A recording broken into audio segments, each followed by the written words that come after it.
Last time, on Asmiliath adventures, we pick up as the Golden Hearts arrive at Barren Hollow, the town they have been told is suffering from mysterious disappearances. A brief search of the town quickly reveals that all of its inhabitants seemingly walked off towards the towering mountains, a thin spectral trail being left in their wake. The party, wasting no time, begin to pursue, following the trodden earth left behind by the fleeing townspeople. After traveling to the end of the trail, the party is met with an ominous stone archway set into the side of a steep cliff, the interior leading down into the hard stone.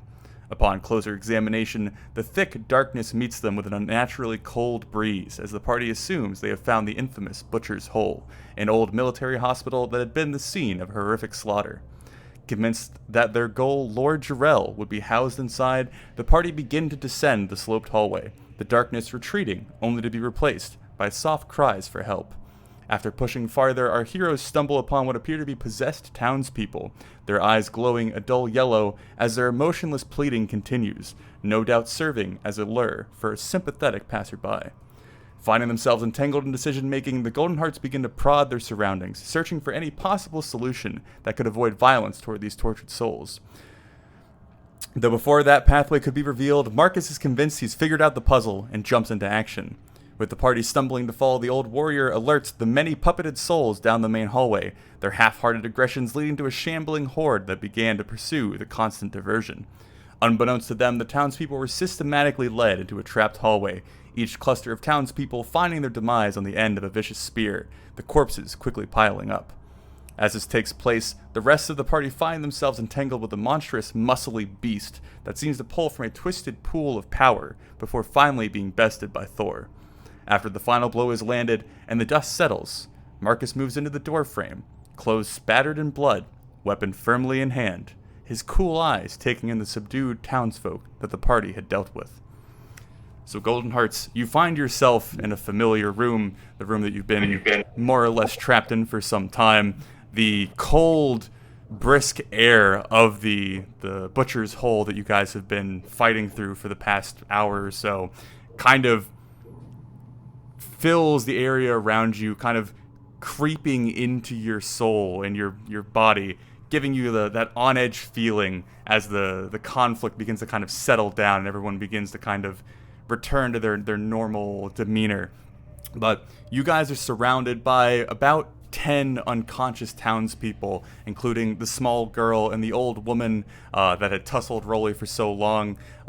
They've all been put to sleep, knocked unconscious, dealt with, and they seem to have slipped into a deeper slumber than usual and lie restfully on the floor, for lack of a better term. But as you all kind of come away from the combat and trying to refocus on, what is going on around you, you see a familiar companion, Marcus, stepping forward, the front of his clothing spattered in a mess of blood, a little bit of gore clinging here and there to different parts of his armor, as he glances around the room that you guys have created, before his attention is drawn back towards the hallway that he came from. The sound of rising undead slowly coming into the room and filling your ears, before his eyes turn back to you and try and gauge where the party is at.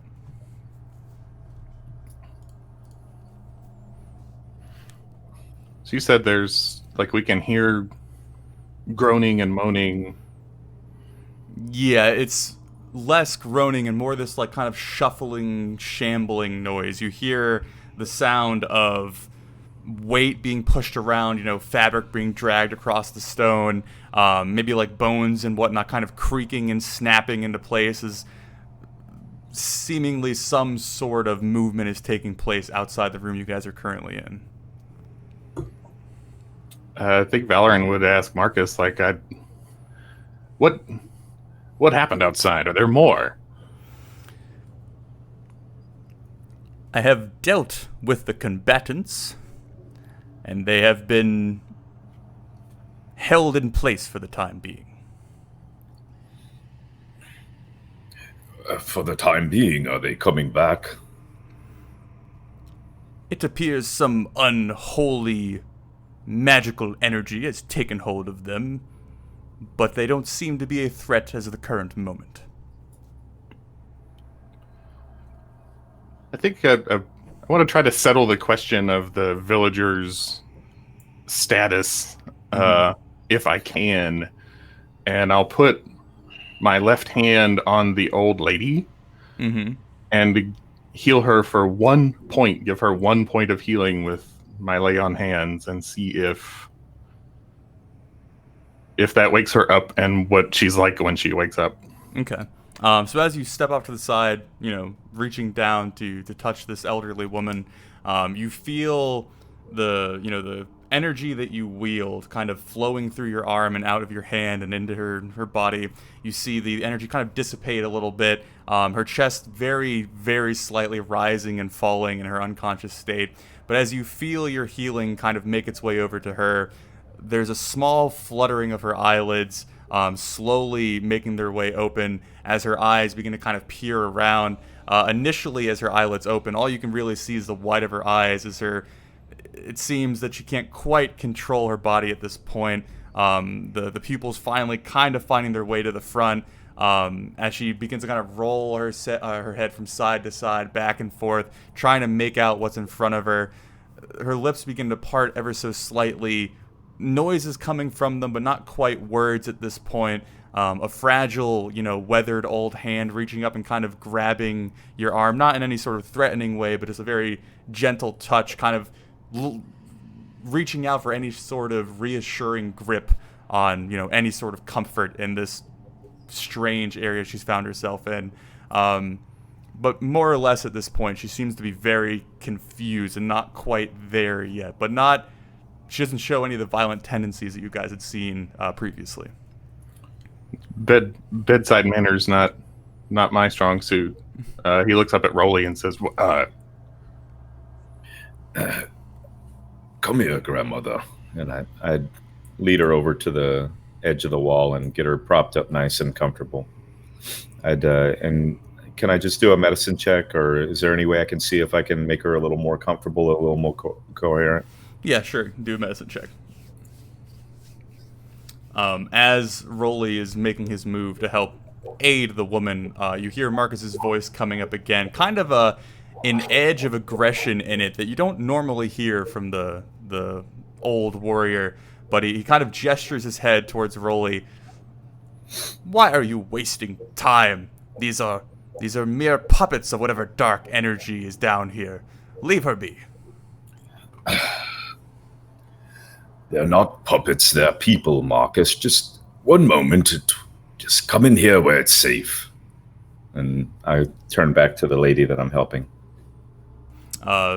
Marcus makes a distinct point of not stepping into the room, his gaze kind of every so often moving off towards the hallway that he is keeping an eye on. But yes, Rolly, with your general knowledge of medicine and the situation and having seen everything kind of play out, it's clear that there is a different being, soul, power inhabiting this woman. It's no longer the aggressive physical enemy that you had to fight last time, the one personally, assaulting you. It is a familiar older woman coming back to this vessel, I guess you can say, more or less. She definitely has taken some scrapes and blows, and considering her age, that might be a bigger issue down the road. There might be some lasting damage because of, her age. But for now, she at least seems stable and is slowly kind of trying to come back to any sort of, normal level of consciousness. But you prop her up, make sure there isn't any life-threatening injuries at the moment. Get her a little bit more comfortable, and that's about what you achieve. Okay, and no further comments from her, nothing... No, I mean, whether it's the fact that she's coming out of some magical possession or the beating she received or who she was before, it seems to be taking quite some time for her to even realize what's going on. Can she speak, Rolly? I don't think she's up for it right now. Let's just make sure she's comfortable, and maybe we can talk to her in a bit when she's come to. I think she's a little confused right now. Should we maybe wake up the others and see if they can get themselves out of here? No. I think let's just leave them be for right now. We've got other problems to attend to. We don't know what's outside. The Marcus. last thing that we need is more baggage. I have cleared the way, the path is free, and we should move forward for our objective. What do you mean the path is clear? Where did all those people go? I have dealt with them swiftly and permanently. What do you mean permanently? Like you killed them? Yes, I put them down because they posed a threat to us. Jarek would become visibly upset at that. You see Marcus's eyes kind of darting to Valorant for a moment. You seeing a small hint of his facade slipping ever so slightly as he's kind of second guessed for the first time in quite some time, kind of looking to Valorant for a little bit of reassurance. I think Valorant kind of observes the gore that he's covered with all over again, and says, Marcus, how many? I do not count when lives are at stake. I simply dealt with them as they came. We're talking about lives being at stake. How? One side. And then Valorant's going to try to come out in the hallway. Yeah, I'll follow behind. Okay. So he's going to step out of your way to let you out, still seeming more confused than anything about your reaction. But as Rolly and Valorant, you make your way out into the hallway, the scene that you're the scene that you are met with is not a pleasant one. Taking your first step and glancing towards where you saw the commotion, you see the edge of what appears to be a pile of slowly moving limbs and bodies kind of writhing together, clawing their way out from the hallway you had seen previously, the one that had the spear trap that covered the length of the hallway whenever the stone was pressed. And as you move closer and get a clearer view around the corner and down the length of the hallway, you're met with a particularly gruesome scene. Both of you are, experienced warriors. Both of you have slayed combatants and, found victory against opponents before. So, blood and death and violence is not it's a common thing for you to deal with. But this hits in an entirely different way.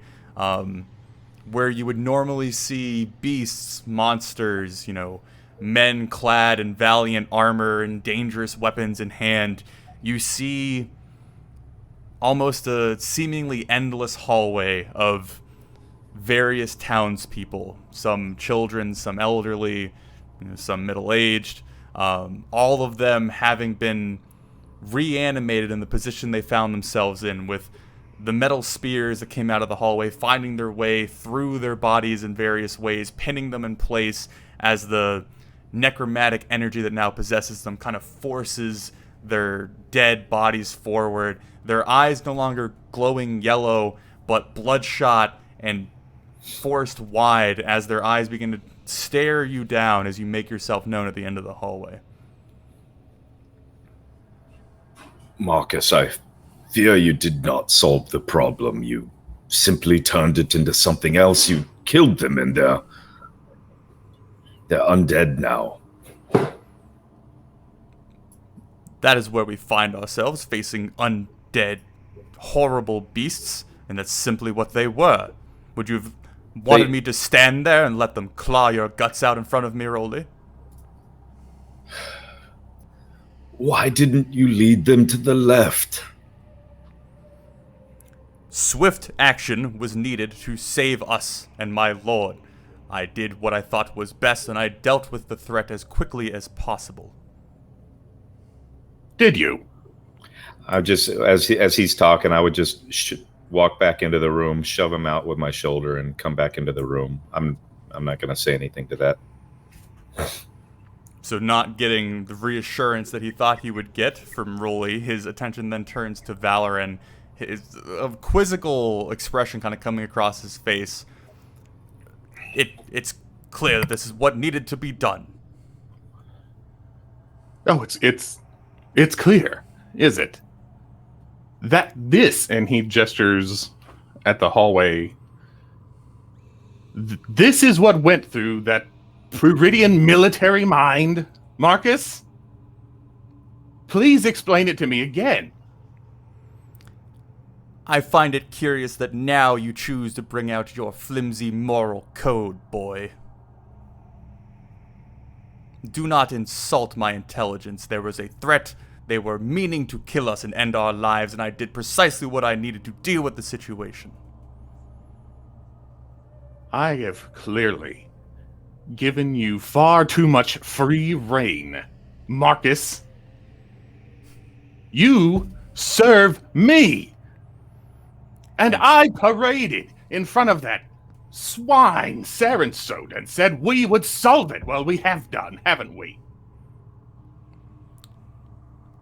Part of my service to you, my lord, is making sure that you're alive each morning, and I simply made sure that that job was done. These townsfolk were alive. I told you that they were alive. Their souls are twisted and unholy, and I will not see this corrupt magic come back to this world when they have wreaked such devastation clearly in front of you. Cast your eyes on the old woman propped against the wall inside. She is saved. We don't know that for sure.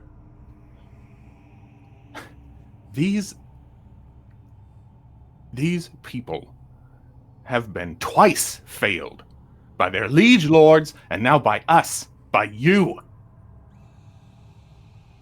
We were here to save them. I was here to save you. Maybe that was a mistake. Indeed, Marcus. Perhaps it was. I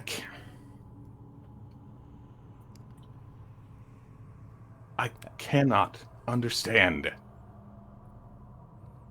After all the years of guidance I've provided you, after all the situations that I have dragged your ass through, dealing with the loss of your father and carrying the weight of your family, you think that now is the time to question my judgment.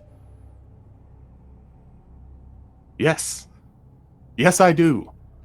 And clearly I have failed in teaching Yes. you any sort of semblance of honor and discipline. You have failed, Mr. Griffin. And you will stand and answer when this is over. We cannot walk away. I never suggested walking away. I merely say that we move forward with our intended task.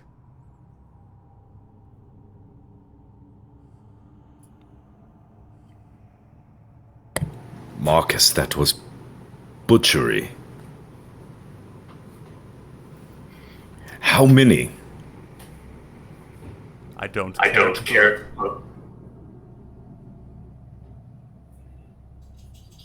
If you would like, Rolly, you can go count the dead.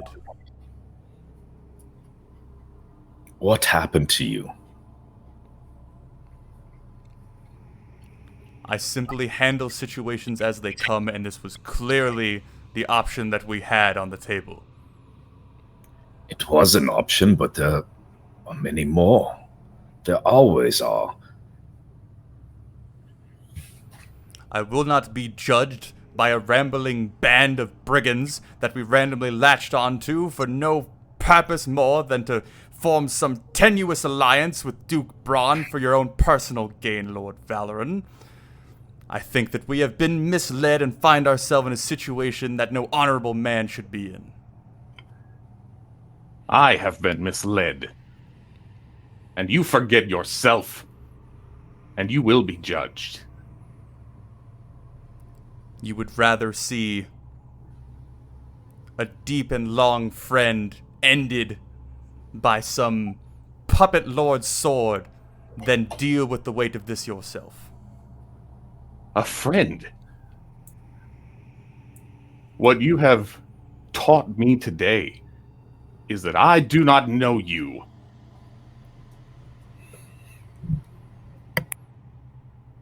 There's a brief moment of silence in the conversation as Marcus moves himself from the doorway and back to the hallway, glancing down the carnage that he had created, and seemingly taking a moment of self-reflection before he turns back to Valoran.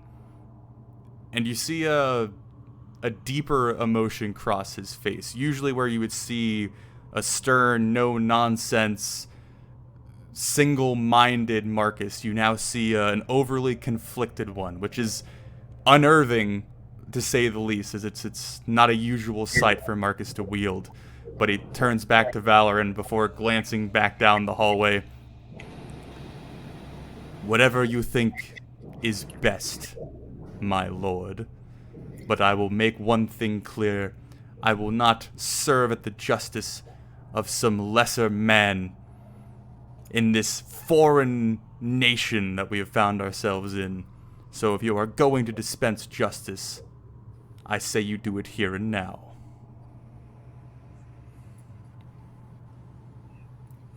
What are you suggesting?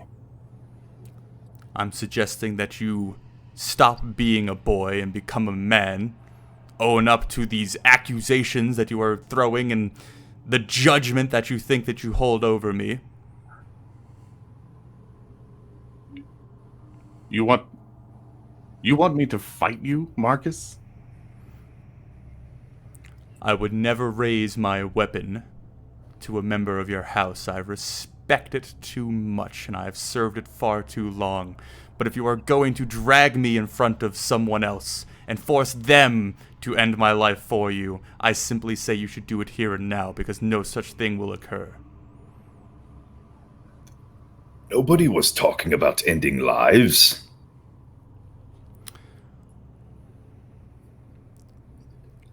I don't think you've ever seen the fallout or the justice that is dispensed for situations like this, young Roly. You may have made a mistaken judgment, but it was an honest one. You were simply trying to save us. There's nothing to... Don't be foolish and go on about killing yourself. This is silly. Come on, we've got a job to do. There's still other people that need saving. For them, it's too late, and I'd point at the ones towards the hall. For those in the room, they seem to be fine now. There's others we can help. Marcus moves to kind of ignore Roly's speech, more or less, keeping his eyes constantly on Valoran as he takes a step forward, kind of forcing himself into your personal space before he clears his throat and speaks in a very slow and deliberate tone. My lord, I am ready to continue the task that we have found ourselves on. But if you are dead set in seeing justice done for this small task, then let it be known now. Small. And he kind of looks past Marcus down the hallway again, and then looks into Marcus's eyes and says, I will see justice done. Well then, draw your sword now, or say nothing further. Stop with this foolishness. We're not drawing swords on each other. I'd try to put my arm in front of both of them. You can see the tension in Marcus's body is almost coming to a physical, visually noticeable form. His whole body kind of quaking ever so slightly in his place as his eyes are still dead set on Valoran. His whole being seeming to vibrate ever so slightly as he waits for the decision to be made. You can conduct yourself with honor for the rest of this day, and then atone and explain for what has happened here. Or you can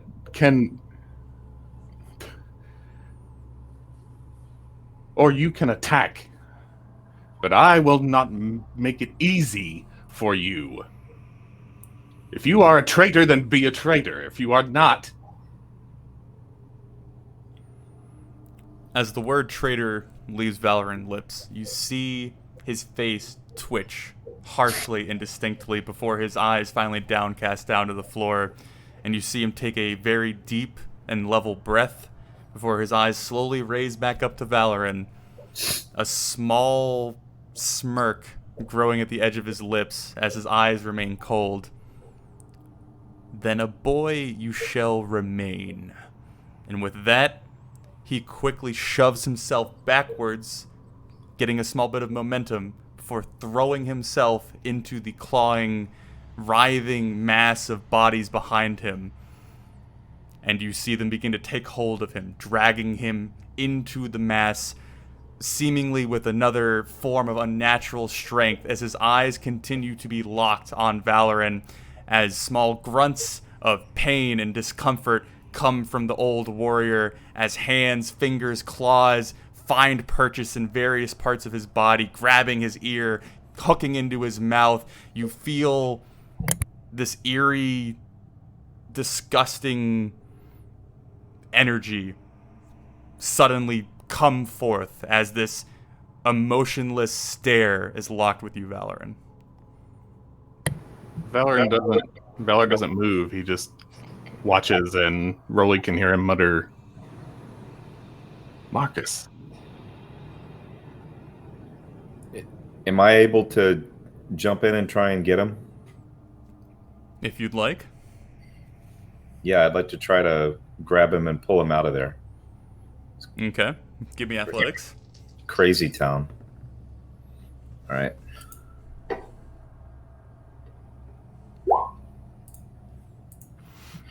So, Valoran, you see Rolly kind of instinctively moving forward, reaching out and trying to get purchase around Marcus, trying to pull his body from the situation it's found itself in.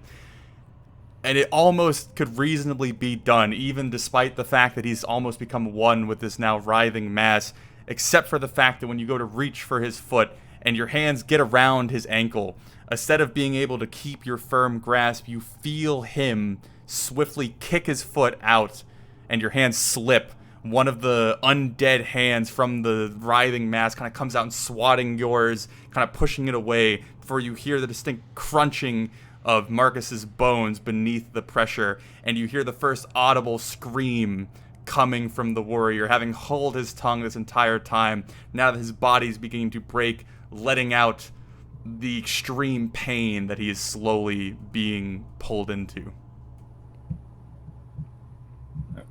Fire a sacred flame at any one of them I can see holding them. Okay. Or not, yeah, sacred flame. Okay. Roll me a dexterity check.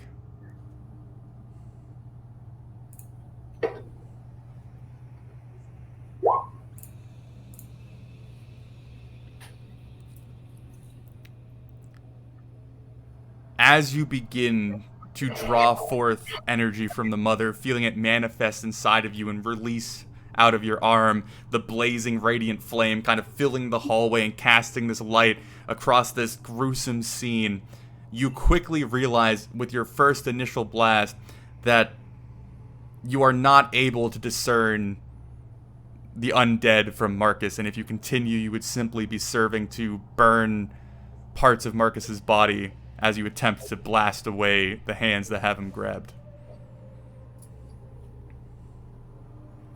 I would just back away and I'd say a prayer for the dead. So, Rolly steps back from the hallway, resigning himself from attempts to freeing Marcus as his screams and shouts begin to grow louder and louder. The continual tearing of his body filling the air around you as there's no other sound to compete with at this point. This gruesome and long death being the only thing to focus on as it continues to proceed. And I would reach up and I'd grab a hold of Valoran, not hard but gently, and Come along, son. This is not meant for you to watch. Will he Try be to- like them? I think not. But either way, it's beyond us now. We do have a job to do, and for better or worse, he did clear the hallway, so let's not waste that, okay? Is it my fault? It's nobody's fault, and this is not the time for introspection. Of course. He made his choice. He did, and we'll have time. Should the mother shine on us, we'll have time to deal with this later, but there was a reason we came here, and it was not for this. Yes. And he'll follow you. and I would gesture towards away from me, indicating that he should lead. Okay. Thor. Thor's just like silently stunned as to what has just happened. Thor, here, come here. Can you make sure I don't get grabbed? Get grab. Yeah, I got you. And Jarek would head over to where the pile of bodies is, pull out the one of the flasks of holy water, and just kind of send a light sprinkle across the bodies. Okay. As you uncap the canteen and send the spray out, you see the droplets hitting the various different arms and limbs and torsos that are poking through. Small, grotesque, like bulbous eyes kind of peering through the mass every so often. As you see the droplets hit this writhing mass, you see little bits of steam popping up, a small amount of sizzling sound coming as you continue to throw it. Serves to kind of slow down the writhing motion. I'm running out of words to describe this. That is kind of now enveloped Marcus's body, only little pieces of his figure still poking out. It slows them down ever so slightly before they begin to continue their work. Could I just go ahead and empty the whole thing then? Okay. Do that. So as you hear the last and final cries of Marcus, the shouts of pain and cries of death growing kind of quieter and less vocal as it's more muffled and muffled, you continue throwing out the holy water, little sprays and steam coming up as the mass kind of calms down for just a few more moments before eventually it grows quiet, except for the still ever trudging noise of them shifting and dragging around, still pinned by the spears. And then Jarek would go to place a hand on Valoran's shoulder as well, and well, maybe that will protect him from having to reanimate. I'm so sorry. And Rolly, knowing that won't protect him at all, I'm going to start trying to move people away gently, but it's time to go. Valoran gives Jarek a single nod and cooperates. Nice work there, Jarek. That was very well done. Very, very helpful indeed. Rolly, I'm gonna have to take a little time on this one. This is not not what was supposed to happen. This is Novin's fault. It's everything that's happened. It's Novin's fault. Let's just get the bastard. Indeed, he has much to answer for. Are the 4 things that are still in here, are they still banging on the door? So after the sounds of combat had kind of died down, and the kind of more normal silent air that fills the dungeon kind of comes back to the forefront, you heard the banging slowly growing weaker and weaker. Now that there is, less kind of taking up the noise, you hear every so often like the dullest thud, like someone kind of banging their toe against something, coming from the door, but it is not the same harsh banging that you had heard when they were initially trying to get out.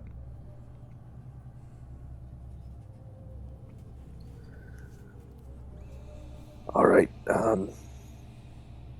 Well, I guess this poses an interesting question of where to go. I'm going to, in response to that, I'm going to walk forward to the corner and just kind of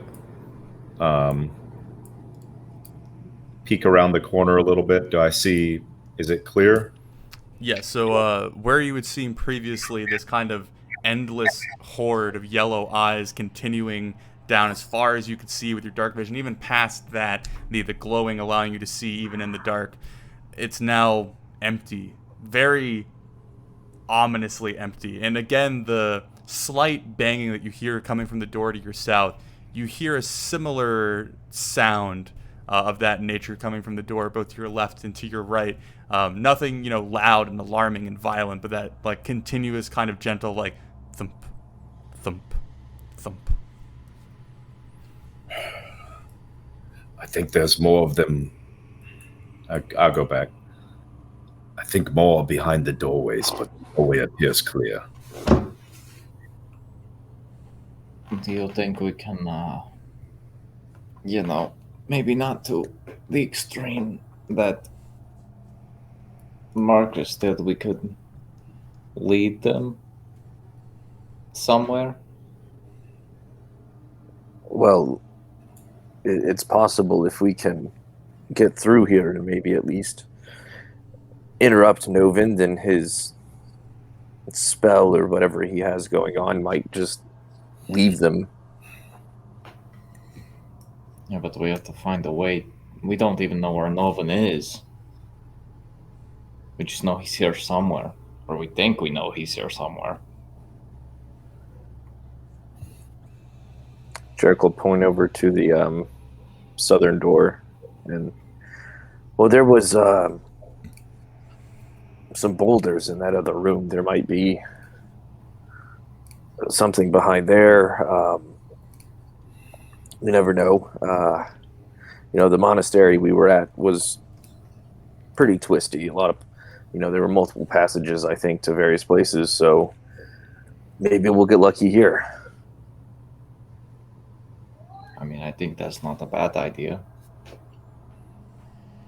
I don't know that we necessarily want to go disturbing a bunch of other people. Yeah, I'm not too keen on fighting them myself either. The hallway looks clear. Why don't we see if maybe we can proceed down that without disturbing anything?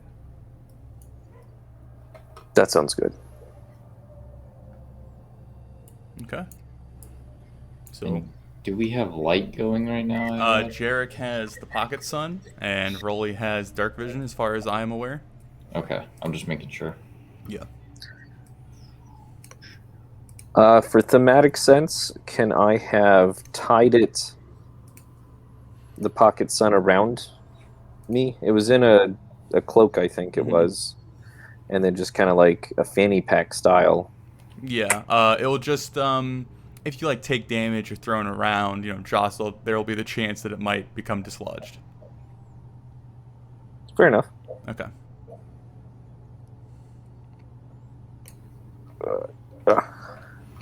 So, as you guys step into the hallway or walk around the corners, some of you for the first time, you see very mundane, kind of blank, rectangular hallway going forward. You know, fairly decent stonework making up the walls and the ceiling, obviously being, you know, a man-made structure, part of the facility. As it continues, maybe about 30 or 40 feet down, you see that the end of the hallway has kind of been torn down. Bits and pieces of the stonework kind of left laying around here and there, and a more hand-dug, rougher terrain begins to take place. You know, it's tighter, a little bit shorter in the ceiling. There's various hints and remnants of digging in the walls, you know, cleaving marks and bits of the stone still left kind of between the wall and the floor in small piles. But that is the hallway that you see in front of you.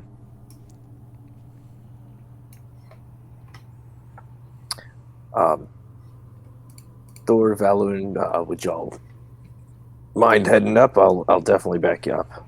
Yeah. Just make sure, you know, you keep it that sun so I can see.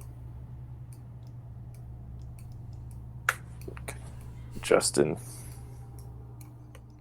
For more or less, you guys can continue. Thor, are you leading the way with Jarek's light kind of lighting it up for you?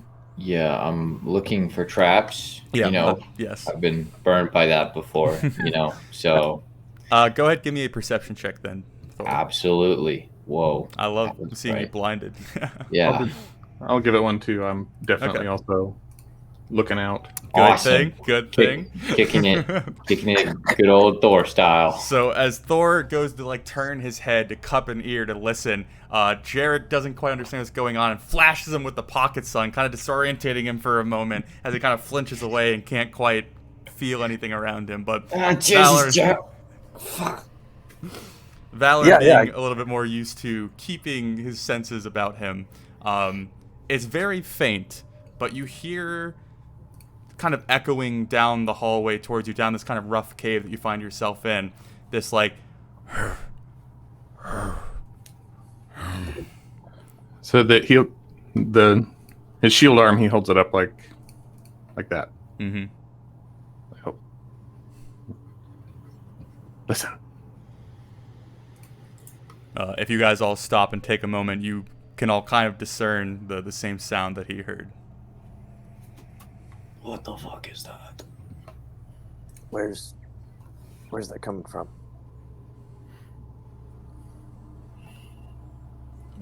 It's up ahead. It's ahead. It's in front of us. Is that right? Mhm. Yes. I'll reach out with Divine Sense again. I've got a few of those left. I usually won't give you this warning, but maybe it's 'cause I didn't quite make it clear enough. This is very faint. Oh, I see. So it sounds More pretty than- far away. You're saying more than 60 feet away. Yeah. Far enough away that your character would understand that it's far enough away. Got it. Okay, well, let's proceed with a lot of caution. Okay. Are you all moving as a group, more or less? Yeah. Yeah.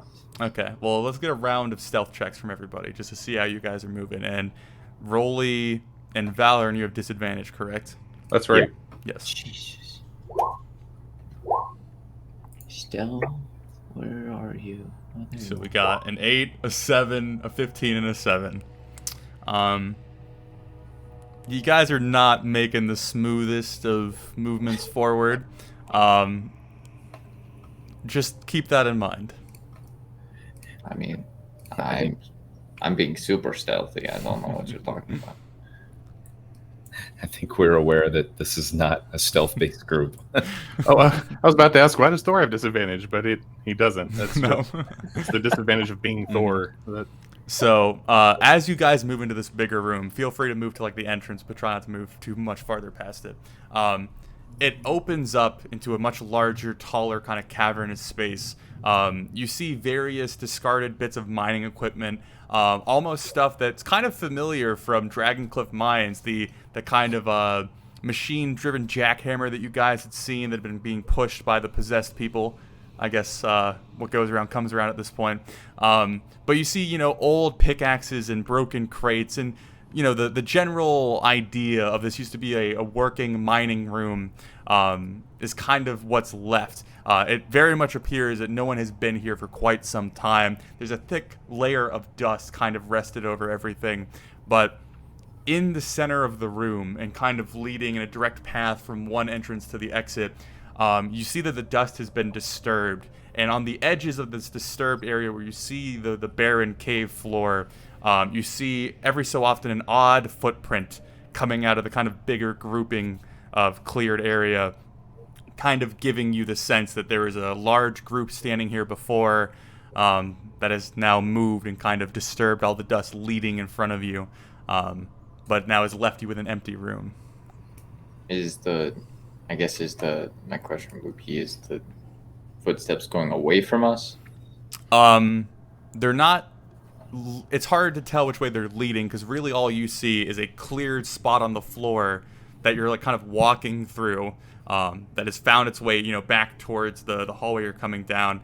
Kind of the center of the room is cleared, and then beyond that you can't quite tell. And then as far as like where the footprints are facing, it appeared that all of them were kind of facing random directions in a huddled group in the middle of the room.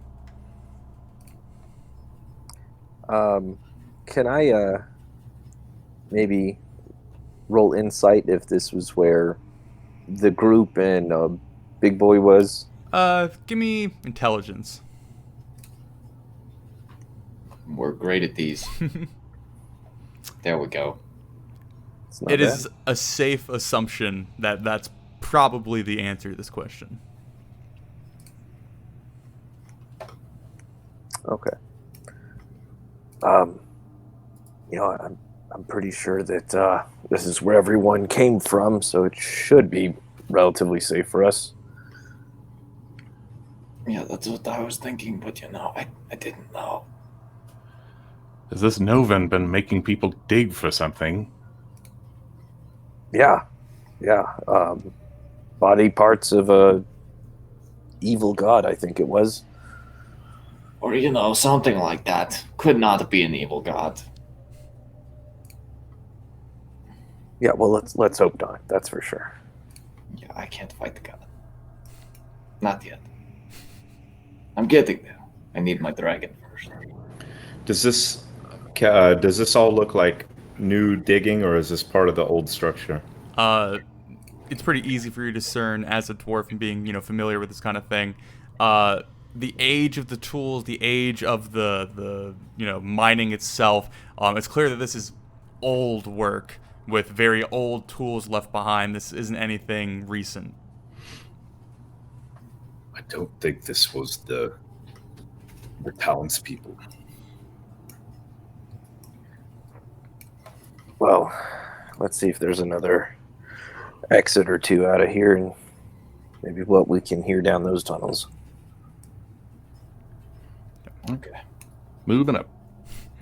So as the group moves across the room, and you can kind of get a better view of the hallway on the other side, you see a much thinner trail of disturbed dust kind of moving through the center of that hallway, kind of not inclining, what's the word I'm looking for? Suggesting, that kind of thing, that there has been recent movement through here, but not to the same size as the other hallway you just came from. But Jarek and Rolly, as you go farther across the room, Rolly, that tingling, slight kind of headache feeling that you've had since you've come down here, since you've gotten that first hit of cold air at the entrance to the Butcher's Hole, you feel it growing very slowly, being a little bit more noticeable as you continue plodding across this cavern. And Jarek, you begin to feel your stomach kind of itch, a little bit of discomfort, but nothing painful, more or less just like maybe like a spider bit you or something. It kind of makes you reach your hand down, just kind of idly itch it.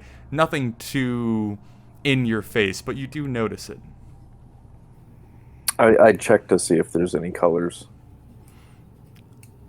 It's maybe faint. It's hard to tell if it's even quite there, but maybe it is glowing ever so slightly yellow. Yellow? Fuck. What's up? Do we Guys. see him looking at us? Oh. Oh, I'm picking at it like, full finger in the lint. Like, guys, What? something's close by.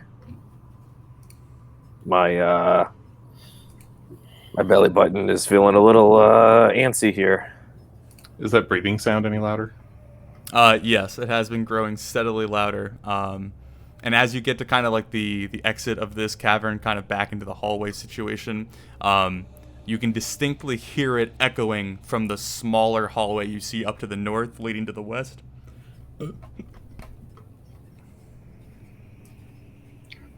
Oh boy.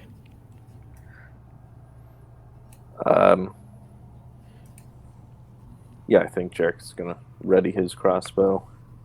Yeah, I'm gonna have my everything ready. Mm-hmm.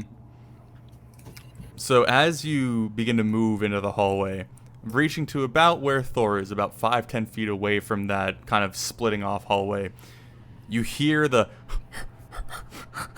like growing louder and then stop. And you just hear very faintly this kind of heavy, ragged breathing that's just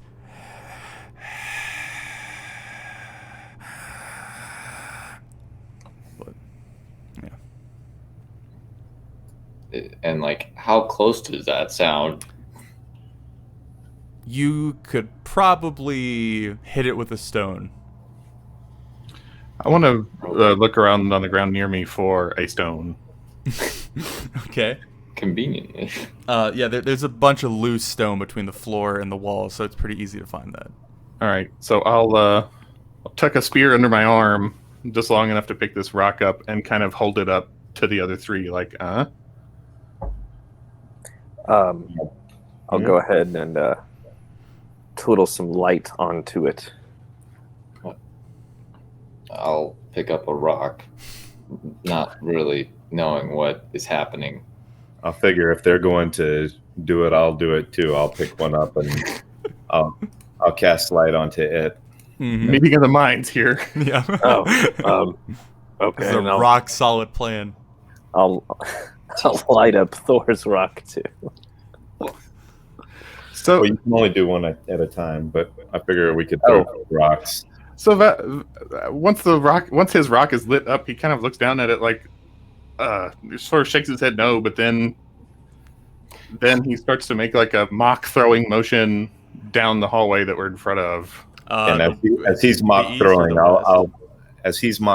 I'll go ahead and throw mine that's lit. Okay. Oh, crap. Where are you throwing it? What is your end goal? I'm gonna just chuck it down this way. Okay.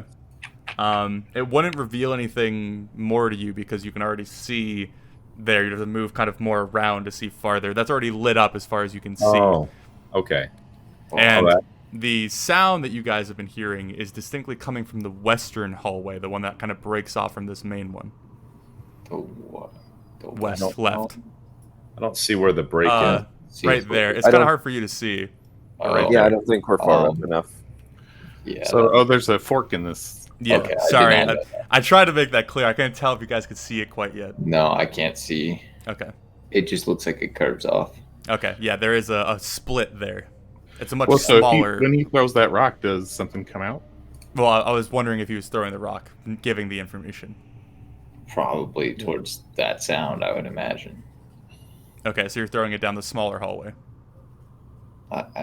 Am I throwing my rock, or is Rob throwing his rock? Are we retroactively throwing rocks? I'm confused. I'll just toss my lit rock to Thor. Okay. All right, and like a hot potato, I will throw it down the hallway. Okay. It's not a hard shot. You know, the hallway's pretty big enough for you to get there, so you could easily kind of get a stone in there. So you throw it, and you see the light kind of streaking through the air, and you hear it hit the wall, and the tick, tick, tick, tick, tick, tick of it like bouncing off the walls and eventually hitting the stone floor. And you hear that breathing stop for a moment, and then you hear a thud, thud, thud, thud, and a thud, thud. And it gets Shit. it gets close, but then eventually stops. Does it sound And- familiar to me? Give me an intelligence check.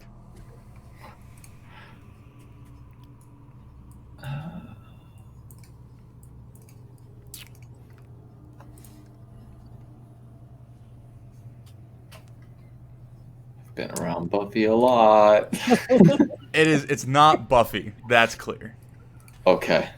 But it sounds familiar maybe. It sounds bearish. No. Okay. I want to throw mine here and sort of lead the noise. See if we can get this thing to poke its head out. Okay. So as Valorant tosses his rock, you hear the sniffing noise kind of stop, and the stone kind of clattering into place before it finally rests. And you hear a thud, and then a boof, and then a thud, and then a boof.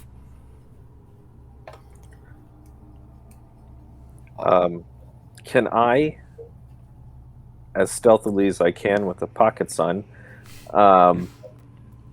creep up to like here? Okay. Okay. I'm gonna try to, be close to you. Is your light revealing? Can you see that, Jarek? I can. Should I go back? Well, let me describe.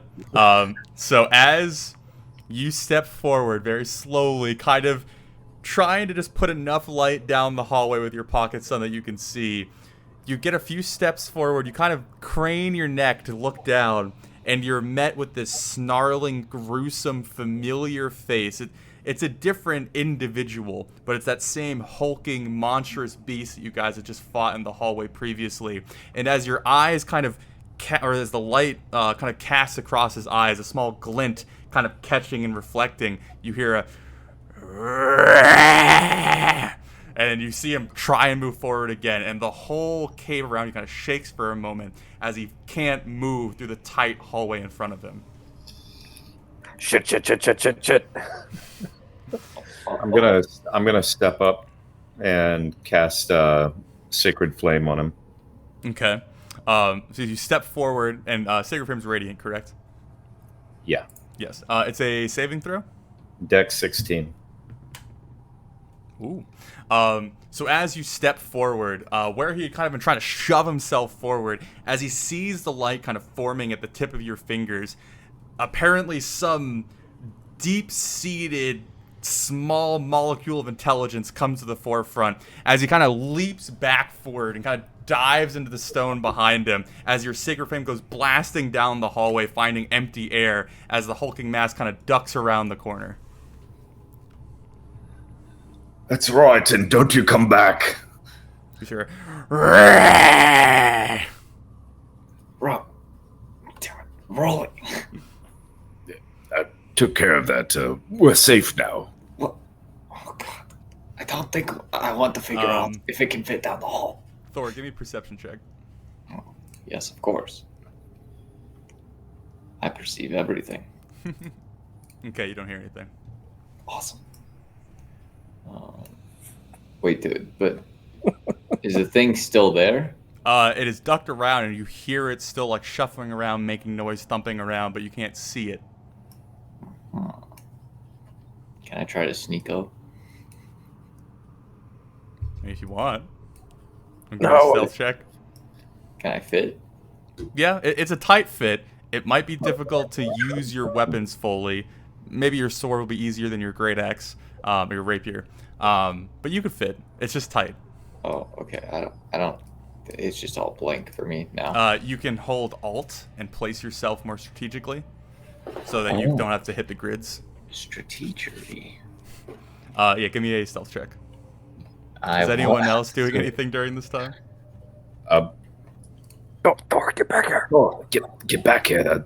Thor. Hold on. I'm gonna watch to the south. Okay. So as you're kind of like sliding through the hallway, you're doing a pretty decent job of like nothing catching, nothing banging, no metal clinking. But you get maybe like 5-10 feet down to the point where the Hulk had gotten stuck before you suddenly hear the dum dum dum dum, and all of a sudden it comes racing around the corner and comes charging at you. Can Give me a dexterity saving throw. And you get advantage because you can see it. Okay. Okay. So if you choose to succeed, you are diving back into the main hallway. Like the hallway that they're at. Yeah. Okay. I will do So that. as you dive back, you guys see the Hulk come racing around the corner again, and his torso rams into the spot he can't quite get past as his arm stretches as long as it can. You see the sinewy bits of his muscle poking out against his skin as his fingers kind of writhe, trying to grab Thor, kind of turn his face away to push as far as he can, finding nothing, and eventually bringing his arm back in and just staring at you through the gap. And Well played, Thor. and then I'd stick my hand out and shoot another sacred flame at him. It was 16? Yeah. How much damage you do? Well, let's find out. We're gonna kite this mother. Valorant, give me a perception check. Okay. So as he pulls his hand back in, he goes to move his face into the gap to see where you guys are at. He's met with a sudden burst of sacred flame, it dancing across his skin. He's letting out a horrible roar as he kind of takes a step back, and you feel him where you see him patting his face, trying to get the fire out as it leaves a singed, bright, white, flaming burn mark across his face. Stings, don't it? Can I Oh. maybe try and shoot the thing in the head? Certainly can try. So, Valorant, as this is going on, and you're paying less attention to the Hulk, kind of knowing that that's not the biggest threat right now, and trying to keep a perception of what's going on elsewhere, you swear to your east, so down the hallway you guys have not yet moved down, you hear the faintest,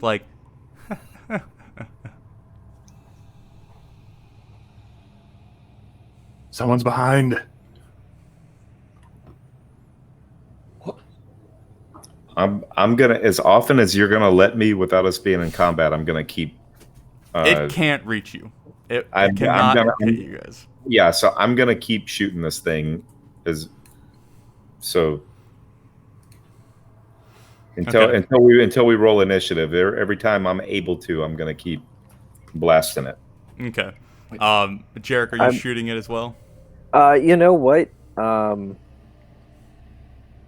Double thinking that, I might just fire off Eldritch Blast at the... Actually, no, I have Sacred Flame too. Yeah, I'll just keep Sacred Flaming along with you, Rolly. Mine's a dex of 14, so he'll probably save against it a lot better. We're going to hand wave a lot of this. But as you two step to the hallway, and as a combined effort, almost like pistons in an engine, you go whoosh, whoosh, whoosh, whoosh, filling the hallway with flame. It doesn't take too long before the Hulk, with his incredible intellect to learn that flame hurt don't stand here, and you see him trundle off around the corner again, singe marks kind of covering the top of his torso. Thor, why don't you go back in there and bring him back to us? No. No, hold on. Valor. Lord Valor. What did you just say? I heard something over there. And he points with his spear. Well, I saw something over there. And I point to where the big guy was. Rolly. He Yeah, can't get to us. He's not the problem. just messing with you. Well, Can I see anything? I mean, so if you continue further, looking down the hallway to your east, it's very much a similar description to the cavern you guys have found yourself in. Discarded mining equipment, bits of broken stone here and there, empty crates. Nothing that really stands out to you. It's more or less just kind of a mundane stretch of cave, but you do see kind of running through the center of the cave in the more open area that disrupted dust that you had seen earlier. Again, a much thinner trail than the ones you saw entering the cavern, but it is showing that there has been movement through here in the recent history. And are they tiny footprints? Can I see the footprints? Well, the main section has been trotted over enough that it's hard to distinguish individual footprints. Every so often you'll see a pair of footprints off the path that kind of meet back in with the path and then kind of become one. Okay. But it's the different footprints you see off of it excuse me, I guess. Some are large, some are small. You know, some are kind of rested in a weird way where like the full footprint isn't quite pressed down. It gives you the sensation that there's a variety of individuals were here. Okay. I'm going to be very sneaky. But please be close to me so that I don't die. Well, of course, Thor. I would never leave you alone. No, please, God, don't stay near me. You die all the time. I need to help out. Need Rolly. So, Thor, you are going to attempt to sneak kind of in front of the party? Yeah, just like a little bit, you know. I'm definitely a rogue, so... Yep. Do you need me Callie. Do you need me to stealth? Yeah, give me a stealth check. Alright, I have a +7. It just doesn't show up. You have a +7 to stealth? Yep, +7. 100%. Okay. I don't believe that. I'm just My intelligence modifier didn't populate on the last one. Oh, what was it going to be? 1 point higher or 1 point lower? No, one point lower. Gotcha. Okay, but Thor, as you kind of distance yourself like 15 or so feet in front of the party, trying to make less noise and trying to kind of get a visual of what's going on. Again, having to use Jarek's light to see, so you can't get too far ahead. It appears that this cave kind of meanders a little bit, but it continues more or less with the same description. The disrupted dust in the center is slowly getting thinner and thinner, less frequent footsteps in it, the farther you go. And am I able to still not able to distinguish footsteps? You're getting very close to the point where it is a small amount of footsteps, like 2 or 3 people versus the like 20 or so that you would see in the cavern. So you're getting near the end of it. Okay. And are they like small footsteps, like humanoid? Yes. Yes. Okay. Can we move up about 40 feet? Yeah, you guys are more or less can move Alright, forward a fair bit.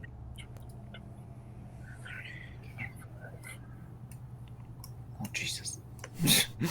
I'm actually walking backwards, Okay. like just kind of looking over my shoulder every so often to see how far away they are, and I'm walking backwards, Spartan style. Okay. I just stop moving real quick, guys. As you were moving, Valor, and as you're kind of getting out of range of seeing down that hallway where you'd seen the Hulk, just when you're about to take your last step out of view, you see like half of his face kind of come around the corner, one of his eyes kind of glinting in the darkness, and you hear one last little before you step far enough away that you can't see there anymore. But I'm going to go ahead. Okay, continue a little bit further. I might move Jarek there. Okay. Can you see into the room to your east? Okay, yeah, stop here. Oh, stopping. So as you guys round the corner and look off into the distance, some of you kind of straining your dark vision, Jarek's light kind of just being able to cast into the room you see in front of you. You see a small grouping of the glowing yellow eyes you'd seen earlier. Far less than the horde that you dealt with before. Maybe only like 5 or 6 pair of eyes are looking at you. But as your light kind of moves past the horde, revealing the, stood tall, possessed townspeople, past them, you see gleaming bright armor, a light blue and dark blue sash across it, and a burlap sack over the head of a small figure that you more or less can quickly assume is probably Lord Jarrell, if not someone dressed up as him. But next to him, you see the familiar sight of Novin, the middle-aged man, short brown hair, kind of roughly put together eye patch, stubbly face, in kind of plain, mundane leather traveling clothes. But there's a small smirk on his lips as his eyes are looking down the hallway, meeting the parties as they move around the corner. And that's where we're going to take a 10-minute break, because this next part is going to be a whopper. So as the party rounds the corner and looks down the kind of lengthy hallway in front of them that ends in seemingly a much larger room, seeing what appears to be the young lord and Novin, and then a few various unreacting townspeople, You see a small green dancing flame that slowly is making circles just above Novin's head, kind of casting casting this kind of eerie dim light on him and the small figure beside him. But as you step closer and peer farther, and Jarek's makeshift lantern casts a brighter light into the room, you all slowly just hear a as you watch Novin clapping very slowly and slightly smugly as he sees you all begin to approach. Jericho just yell out, "Novin, you unholy piece of shit!" Oh, have we met before?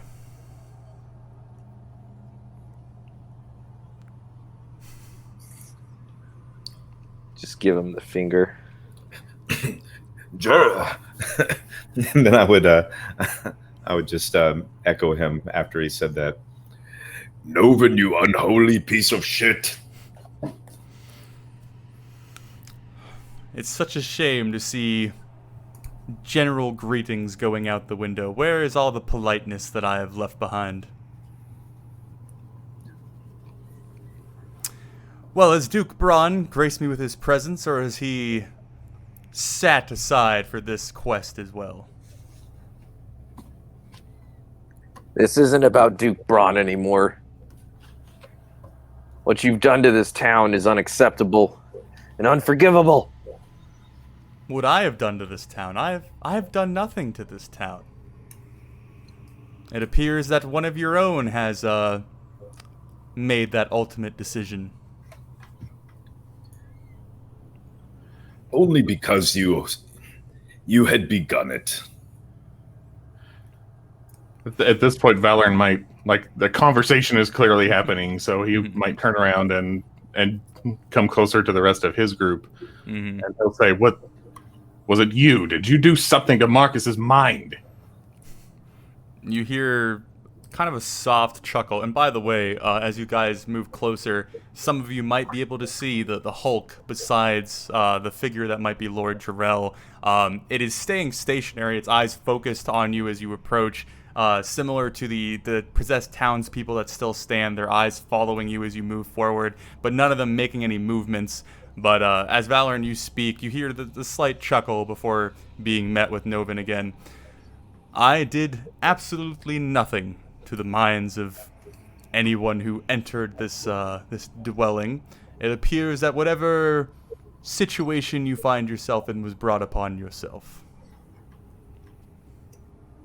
How do you explain their eyes then, huh? They kind of look like your little messed up thing. So as you mentioned that, he kind of shifts. He was kind of facing you guys at an odd angle, but he shifts to face you fully at this point, and you see that he's holding a rather well-decorated staff, for lack of a better term.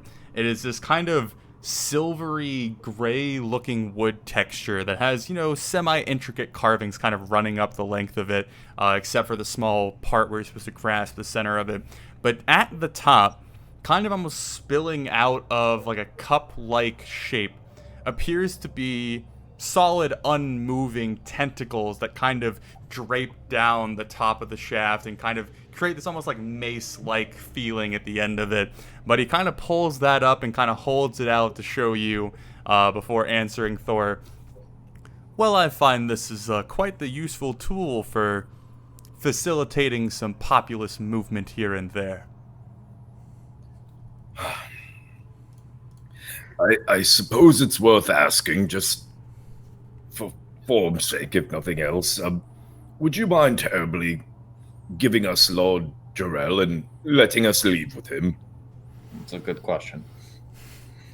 That is a very good question, and I would be very willing to hand him over, except for the fact that his father is not here, and that saddens me deeply.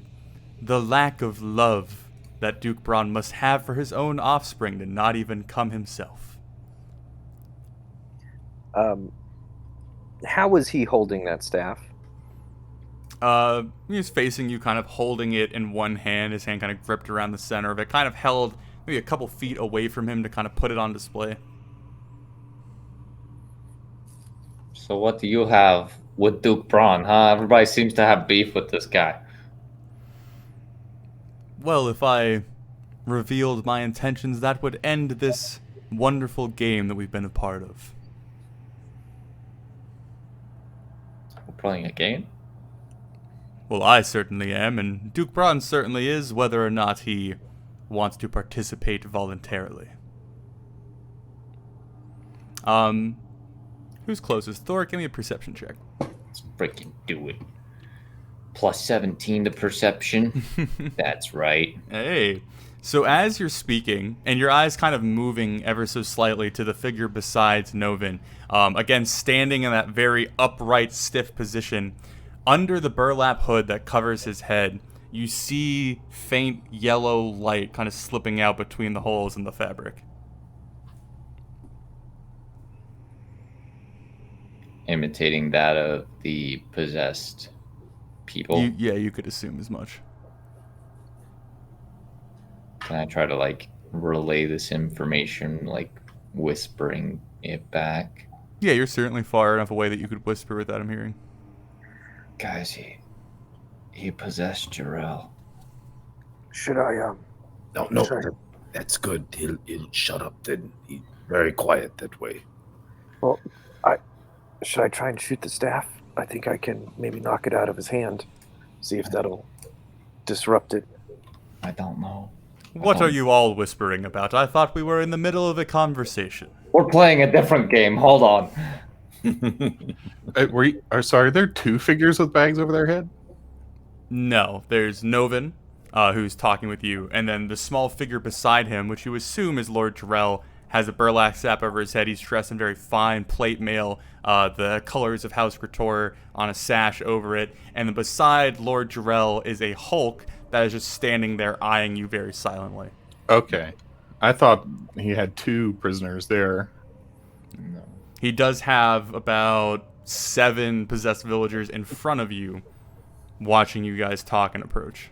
I can only see Yeah, I know. 1.5. Okay. Yeah. Well, good information. I like it. Y'all distract him. I'll try and shoot the staff out of his hand. JT, the last time you shot things at somebody that wasn't necessarily aggressive to us yet did not end very well. Boy, this isn't gonna end well no matter what.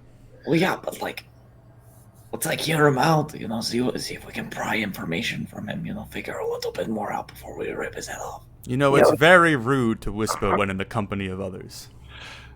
So Valorant will move again closer to the rest of the group, and he'll say, well, obviously Braun isn't here and he's not coming. We've been set in his stead. What happens now? Well, sadly what happens now is I kill the intruders and I wait for Duke Braun to finally show his face. That's very boring. He's not going to come.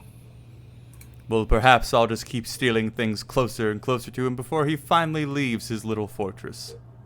What could be closer than his son?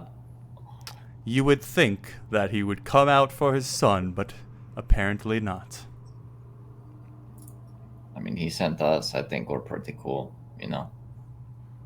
As he's speaking, you see no one reach up with his free hand and grab the top of the burlap sack and pull it off of the figure to him, and it is revealed that it is Lord Jarrell, the familiar wavy black hair that he has kind of falling from the sack and onto his shoulders. He is stood, perfectly straight, eyes forward, that yellow glow showing his possession, as he too is just kind of silently watching you all converse. Can I move a little bit behind Valoran? Sure. And then I would like to pull out the emerald with the water elemental inside of it, as stealthily as I can, so that Novin can't see it. Okay. And as it was explained to me, I just need to crack the thing open. Mm-hmm. And I would like to do that. Just like in your hand, or like? Yeah, I think so. Oh, Jesus. Okay, describe to me how you do this, Jarek.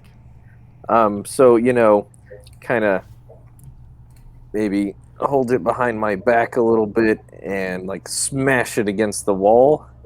Or you know what? If there's like kind of a sharp point on the wall, just push against it and see if I can kind of grind it into cracking. Because I don't want to make a lot of noise or movements to do this.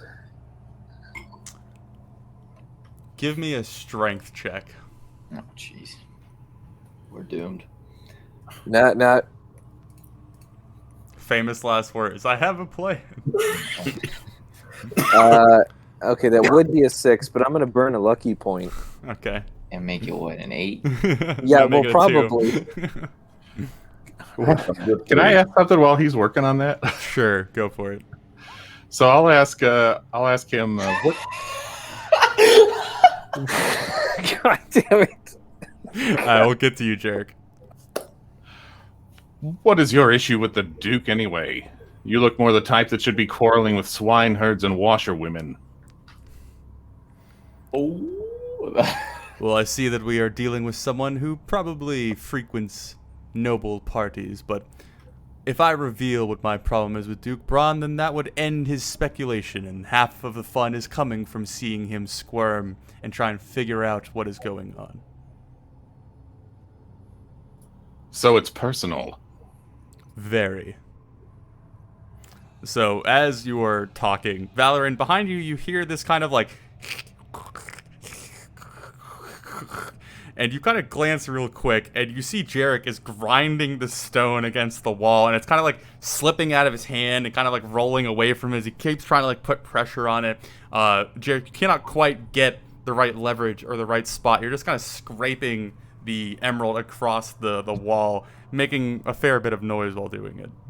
I'd like to roll Arcana to determine that I know how the stone Yeah, go for might it. be deployed appropriately. Mm-hmm.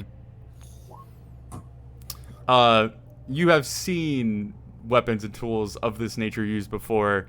Generally, the recommended practice, the little safety label, is throw it as far away from you as possible and as hard as you can.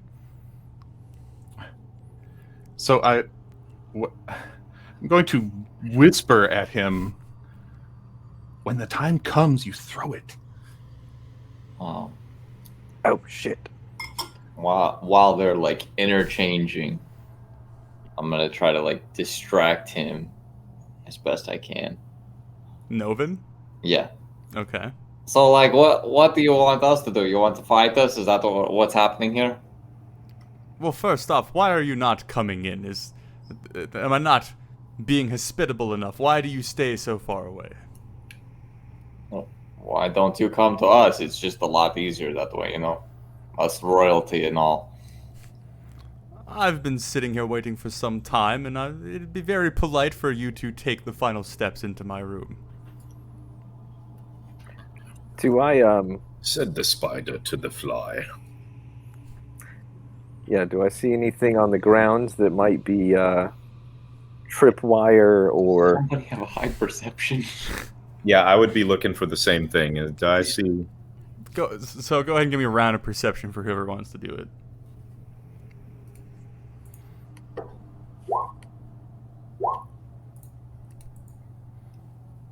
Okay.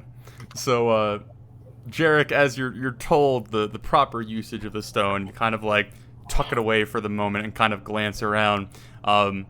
There isn't anything that would stand out to you, no sort of traps or triggers or any sort of odd shapes. It very much appears that somebody has been expected to walk in here, like from the layout of the people, from the focus point of the group. It's kind of understandable that this was supposed to be some sort of elegant demonstration or greeting or arrival. Fine then, I guess we can be good guests. All right, fine. I'm gonna slowly walk forward. Okay. and then just kind of, because like these zombies that I see, Townspeople. I'm calling them zombies. It's too late. We've gone down the path. I'm just gonna try to creep and not make a lot of noise. Mm-hmm. And are they locking eyes with us? Like the Yes, their eyes are following you. Fuck. Okay. So As you guys approach, Novin speaks again. Well, I would like to make it clear that if Duke Braun is not with you, and potentially maybe your allegiance is weaker than I hope, I have no quarrel with you if you simply want to turn and leave. You're wrong, Novin. You have a quarrel with us. Well, more accurately, it seems that you have a quarrel with me, sir.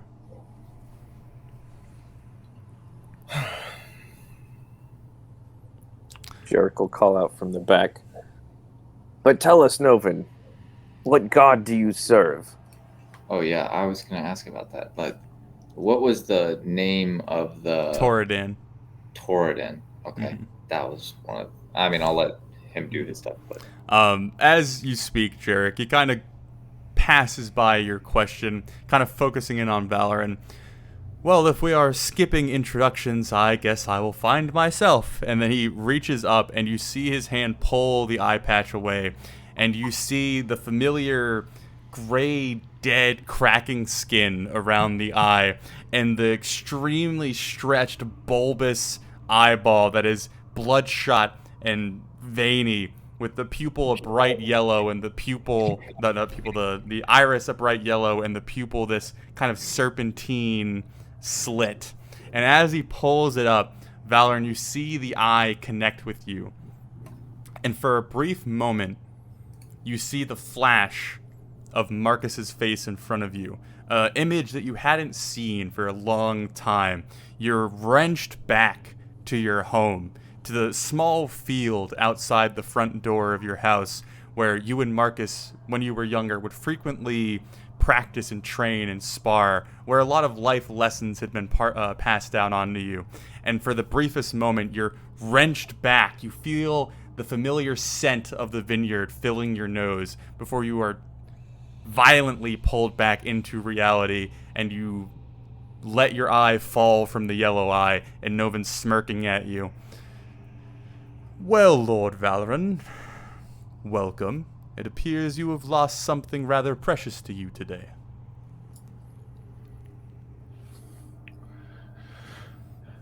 Not nearly so precious as I assumed, defiler. I know the anger and frustration that comes from losing a loved one, and I sympathize with you, and I apologize, and I hope that you accept my condolences for your loss.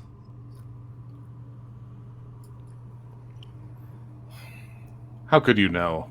Who could love you? You would be surprised, Lord Valoran. Usually the answer is his mother, but Thor, give me a perception check. You're always the closest. Okay. As you see Rolly say mother, you swear you see the quickest flash of anger come over Novin before it quickly disappears. It's very hard to catch. Now I'll use my divine sense. I want to know if Novin is undead or a fiend, Okay. among other things. So thematically, I imagine your defined sense is kind of like the light, like the natural light of the world, kind of dimming ever so slightly, and then you kind of honing your senses on the more spiritual, extra energy that might be coming from somebody, that might manifest itself in some sort of like light or energy or some sort, right? So Give you me would sight beyond sight.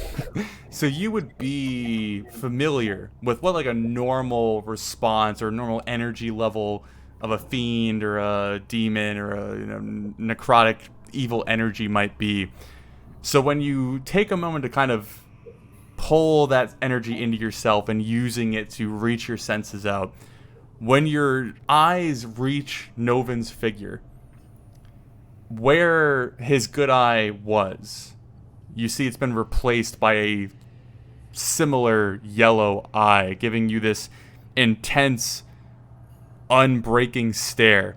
But outside of the eyes, as you kind of extend your vision, you see this almost unworldly, hard to grasp amount of energy and power and evil kind of seeping into the air around him, far stronger than you had ever really seen before.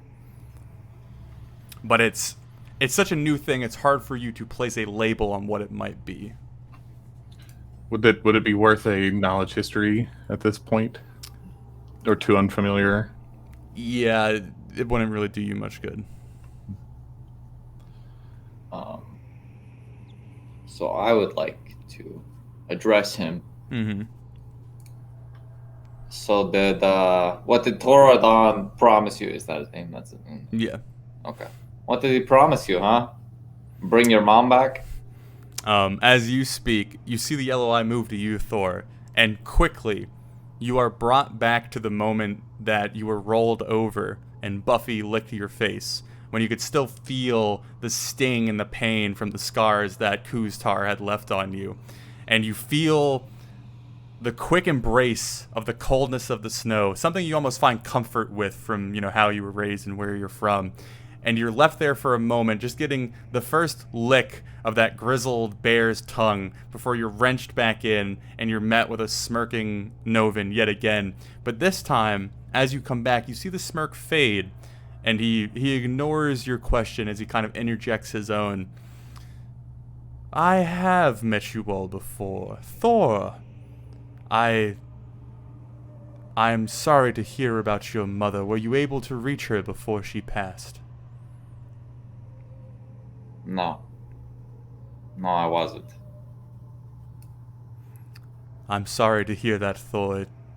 That is a pain that nobody should have to endure. Is that something that we've endured together, or? It is a place that we would find common ground. I mean, hopefully, Goliath didn't impregnate your mom. That would suck, probably. Certainly would make for a different story. Probably. This is all very entertaining, but please, just what can we do to take Jarrell with us and end this charade? The eye casts to you, Rolly, and instead of being met with any sort of vision, the only response that you have as the eye cast over you is that small tingling sensation that's been building up slowly in your mind quickly comes to the forefront. Your whole body kind of exploding in this very short burst of pain, as it seems like all the energy that you usually tap into kind of surges across your skin before it fades away enough that you're able to kind of deal with it. But you see him kind of focus in on you and nodding his head slowly. I simply want Duke Braun to come to me, so if you'd like to leave and tell him such. We're not leaving, we're not telling him such. We were sent here to retrieve the child, and that's what we're going to do. Well then, sadly, I think we might come to blows then, Rolly. I'll be right back. I love you all. Well, if it's that, then let me introduce you to my mother. And then I shoot a sacred flame at his face. Let's roll initiative then. Okay. So, Rolly, as you come down from the intense high of the vision being cast onto you, you feel this almost instinctual urge to fight, the sacred flame dancing on your fingertips as you go to cast, and right as you go to throw the energy wide, you hear the Hulk behind or beside him roar out, the cave around you shaking ever so slightly before the huge hulking mass begins to trundle forward towards you. It is going to move to here. Mute your mic real quick, Rolly. and is going to toss one of the townspeople at you, Sir Jarek. So give me a dexterity saving throw. Anyone in front of him can volunteer to take the blow. Okay. As in what? Like, so just for future reference, whenever the Hulk throws something at someone, if you are in between the path, you can volunteer to take it. So. Nah, he needs to be hit. Well, yeah. It's So anyway, just part of the process. as he's trundling forward, you see the townspeople that had stood perfectly straight up to this point, their like stance kind of wobbling a little bit from the disruption of him. But as he's running, he just casually grabs a middle-aged man who's missing a leg and just hurls him forward over Thor's head. And Jarek, as it's coming down on you, you see the emotionless face quickly growing closer and closer. Why did the music stop? Oh, it's going to the next song. You see it growing closer and closer before you quickly step to the side. The man grinding across the floor behind you, kind of sliding to a stop farther back. You finally avoiding any sort of missile attack being thrown your way. But then he's going to continue forward and is going to try and sock Thor with one of his massive hands. What is your AC, sir? 17. He hits. I should grab dice before this, but that's fine. Here we go. You're not raging. Oh, you're not raging, right? So that's 17 points of damage. So as the Hulk comes trundling forward, his throw kind of, the ending motions of that occurring before his other hand comes swinging up, and Thor, who was trying to take stock of the situation, just kind of getting used to combat initiating, doesn't see the paw coming as it just collides with the side of your face, kind of sending your vision blurry for a second as you feel an intense pain growing on the side of your head. Am I allowed to reaction that? With your sentinel? No. I have Stone's Endurance that I never use. Oh. No. Do you have to declare that before you receive damage? As a reaction, reduce damage dealt to you by 1d12. Just remember that if you use your reaction now, you won't have it until your turn. Which is coming up, right? It's after everyone else. Yeah, whatever. Okay, so what does that do? So I roll a d12 plus 3, which I think I can. Can I just? I don't think I can just click on it. I think, you can just roll it. Okay. Oh, there you so go. It's 12. populated. So Okay. what was the damage? It was 17. Yeah, I think, right? So yeah. Okay. So 5. Yeah, you'll take 5. All right, I'll take that. Okay, so as you feel the fist collide with the side of your face, you feel a hatred growing in you from being struck in the same place by Kustar's mace, and where normally a lesser man would flinch and cry and moan, you just kind of grit into your resolve and look back up at the Hulk as he kind of lets out a hot breath onto your face. This is pre-rage. Yeah, pre-rage. This is your foreplay rage. Okay, so then at this point, townspeople are going to move there, and here, and here. Thor, you're going to get one. Valor, you're going to get one. Rolly, you're going to get one. I will do Rolly first. Your AC is 18? Yeah. Okay. That is a miss. Then Valoran, your AC is what? 19. Okay, Rolly, mute your mic again. And then Thor. They are all misses. Okay. So as the townspeople come kind of stumbling forward, again, that weird disjointed movement where their head kind of moves before their body can catch up, and they just kind of continually go to catch themselves before they like throw their force into you. All of you in various ways, push them aside, step back, kind of swat their hand away. None of them really posing an immediate threat to you. And then I guess we're to Jarek. Oh, okay. Quick point of order. The one behind you, who is prone, stood up. But that's all he's done. Okay. Maybe quickly call out and... Guys, let's try not to kill him if we can, but I'm not expecting much on this one. And how tall is the ceiling right about Whoops, not right. Cool. Right about there. 15, 20 feet? Okay. So theoretically, I could throw something and hit the ceiling. Yes. Okay. Then yeah, I'd like to go ahead and pull out Sir Emerald. Okay. And see if I can just lob it as hard as I can to hit the ceiling, and if that doesn't crack it, hopefully the fall from the ceiling will. Okay. I'm just pulling up the stat block for the water elemental. Okay. So Jarek, as you feel the electricity of combat kind of filling you, as the Hulk comes trundling forward and Thor takes a blow, you kind of gather your surroundings and toss the emerald high. It's striking the ceiling, and all of you see this sudden flash of green light filling the air around you for just a brief moment before where the emerald struck and broke, you see a torrent of water pouring down from the ceiling like someone was doing the ASL challenge. Is that what it was? And all of a sudden, this huge crashing, this hits the ground and fills the area around you with water, kind of spreading out for a moment before it all kind of sucks up into one area. A constantly shifting figure of water kind of appearing, about 8 or 9 feet tall, this kind of similar monstrous appearance to the Hulk.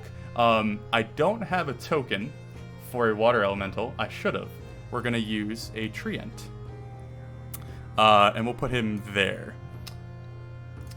Okay. So, for all intensive purposes, Jarek, not this turn, but next turn, at the end of every turn, you can command the water elemental to do an action, do whatever, move like a normal person.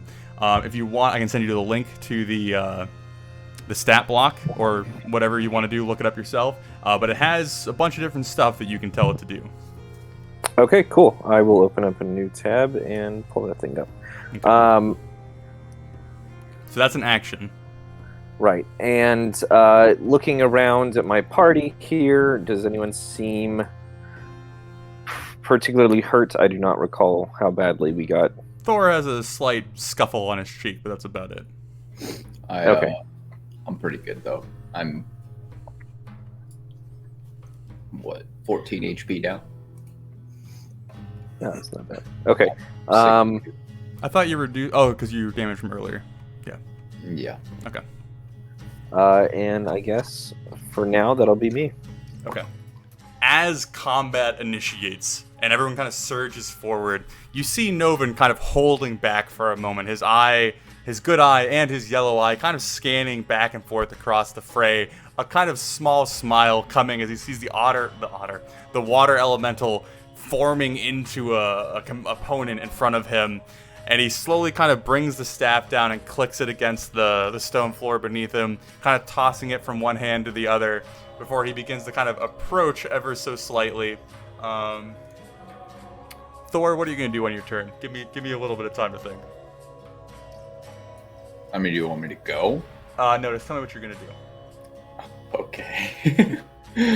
Well, first, I'm really going to look at Carl deep in his eyes. And we're going to both be reminded, because we're the same person, of, getting the shit beat out of this. And then we're going to rage. And then we're going to attempt to restrain the big man, as we did in the previous fight. And I'll have Carl help me with that. Yeah, good assist, Okay. Did you figure it out? Yeah, I know what I'm doing. Okay. Oof. Okay. So, I'm sorry, Jared. As the water elemental forms and grows behind the Hulk giving it like just the slightest glance of acknowledgement, you see Novin reaching up with the staff, and you see a mixture of like a dark yellow and a bright green energy kind of flowing around his hand before it quickly kind of shoots into the air and disperses in a kind of saucer form before you see the edge of the energy striking the water elemental that you had just summoned. And as quickly as it had pulled itself together in form, you see it just splash into a puddle and the water running across the floor, just forcing the magic away from the the elemental. My toy.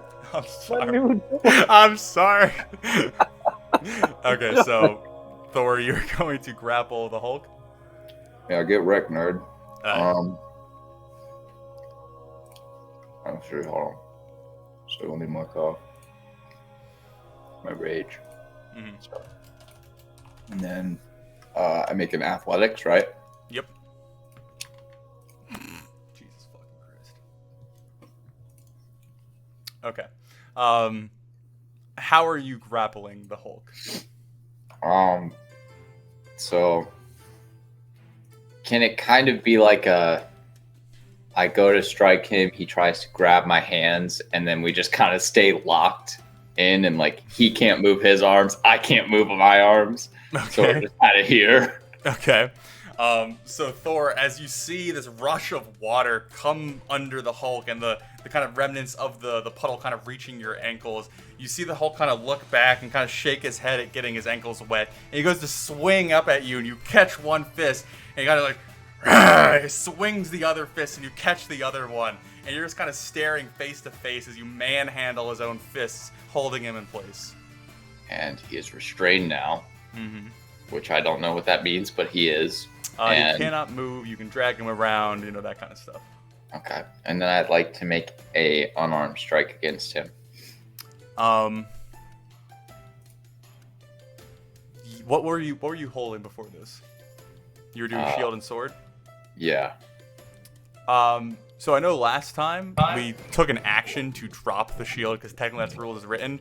But I'm going to say, because it makes more sense in my head, that you can drop your shield for a free action, but to like pick it up and re-armor it, it's going to take you like an action or so or something. It's going to be more inconvenient to pick it up, but you can drop it quickly if you want to, without it costing you the attack. But just like as to clarify, do I have to drop my shield to attack? Yes, you have to have a free hand, and to say that you've caught both his hands, we're just doing that kind of for thematic Yeah. purposes. But yes, you do have to have a free hand to be grappling him. So you either have to drop your rapier or your shield. One of your hands has to be free. So can I drop my rapier? Sure. Okay. I just like to, I guess, like sheath it, or I can drop it. It's Yeah. fine. It just clatters to the floor, and then Yeah. you can go ahead and do an unarmed strike if you want. And okay, I mean, I don't know that I need advantage, but does that have advantage because he's restrained? I don't remember how this works. No. Okay, cool. That is 8 damage because +2, I'm a raging. Okay, so 8 bludgeoning damage. Okay, so that would Yep. be... Okay, so as you grab his hand, I'm going to say you headbutt for, thematic purposes. Yeah. As you catch his hands, you guys kind of face off, pun intended. You just kind of surge your face forward, and you feel your foreheads collide. You feel that he is just this thick mass of muscle, so he doesn't really show a lot of pain or acknowledgement of the headbutt, just kind of like grimacing back at you as you strike him. Is that all you're going to do for your turn? Yeah, can I kind of just shout out to the group? I've got them! Please kill this guy like we did the last one! Okay. And that's all. Alright, so Rolly, we're down to you. Okay. I'm gonna look around at this ever increasing group of people around me, and I will cast Spiritual Guardians. Okay. All right. So everyone's got a Wisdom save of 16. That's within- What is the circle around you so I can put it on Here, your I'll draw it. Okay, well, you can just put it on your person. Yeah, that's what I mean. Okay. Oh. There we are. Okay. So everyone in there, or everyone who steps into it, Mm-hmm. and then every turn going forward, I guess it's 3d8. So out come the little dwarves with mugs of beer that are flitting around angelically, and So on a successful save, it is half, and on a fail, it's full damage. And every round they do it. I'm gonna go ahead and roll the townspeople as one, so I'll have to roll 4, and then roll the Hulk as the other. So, townspeople succeed. What? Hulk fails. It's radiant damage, correct? Yeah, they all succeed. Yeah. So the Hulk will take full, and the townspeople will take half. As the dancing dwarves come out, the Hulk, while still grappled with Thor, kind of glances around at these seemingly spiritual energy figures, not quite to know what to make of it, before multiple like kegs and tankards of ale come clashing across his knees, kind of shifting him one way and the other. Thor, you can feel him kind of jerking around in your grasp. Where the spiritual ale collides with him, you see these bright, glowing energy like residue that kind of like begins to almost burn his skin like acid, which you normally would kind of attribute to poison or necrotic, but it's kind of in reverse. It's like eating away at his muscle as the dwarves continue just like beating on his kneecaps. So he's gonna take the full 14, and then the townspeople will take half. So that's 7. They just kind of reacting more or less mundane to the multiple different blows they receive. The one behind you, Jerk, that stood up, like as it's standing up, there's just like random, spiritual dwarves kind of pounding little mugs into him as he just kind of like swats it away and stumbles up. So, anything else you got, Rolly?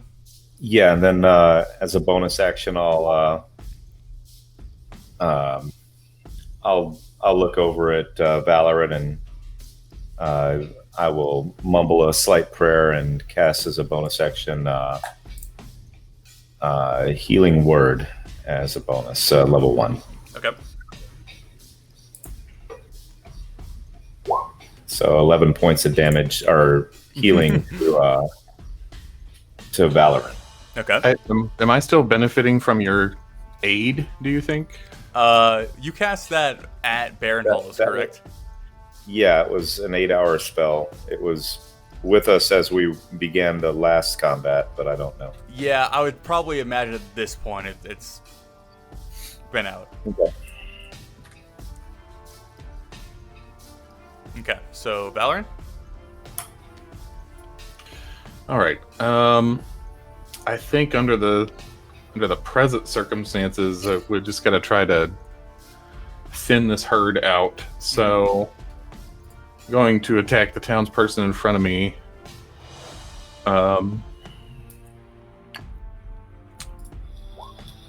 Number 1. You gotta roll to hit first. Oh, that's what I thought it was. Okay, good. Well, there we go. Okay, that hits. All right. One-handed, of course. Mm-hmm. So this is the one that just received half radiant damage. Okay, so it's still standing.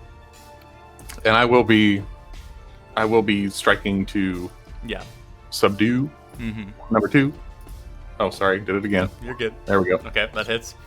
So this one would knock it unconscious. As you see a dancing dwarf kind of slide between its legs, kind of comically nailing it in the groin with one of the spiritual tankards. You see it kind of rolling back ever so slightly. You strike it with a spear, you strike it again. The second one kind of clocking its head to the side as the light fades from its eyes and it crumples down to the floor.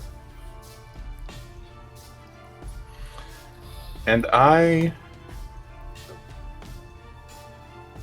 think that I get that bonus hit against a different target.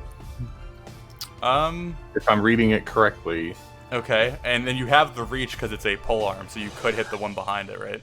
I don't with the spear. I would with the glaive, but I don't with the spear. But I can just move up. Yeah. Okay. So I'll clock this next one with my little. Okay, that hits. Okay. Okay, so it's still up. But yeah, you step forward, like kind of standing over the unconscious form of the first one, and as it's kind of trying to move forward to take its place, you just jam it with the end of your spear really hard, leaving kind of a circular indent on its forehead as it kind of just tumbles back a little bit and then stands up firm. And we can check on that later, but I think I'm getting a good read on that. So okay, yeah, we'll check that at the end. So now we're up to the Hulk, who's going to attempt to break your grapple, Thor. So give me athletics, and you get Jesus. You get advantage. Yeah, God. He fails. With the dancing dwarves and the rushing water and the falling allies, he just can't quite get his muscles to react in the proper way, and you just feel him kind of stiffen up in your grasp as he just kind of looks up at you, almost like a lopey puppy dog, like unsure of what to think or feel as his eyes meet you, and he kind of just does this like, huh? It's okay, buddy. I've been there before too. Okay, and then now we're back to the villager's turn. So the one behind you, Jarek, is going to... Oh, this actually, the spiritual guardian happens at the beginning of their turns, correct, Rolly?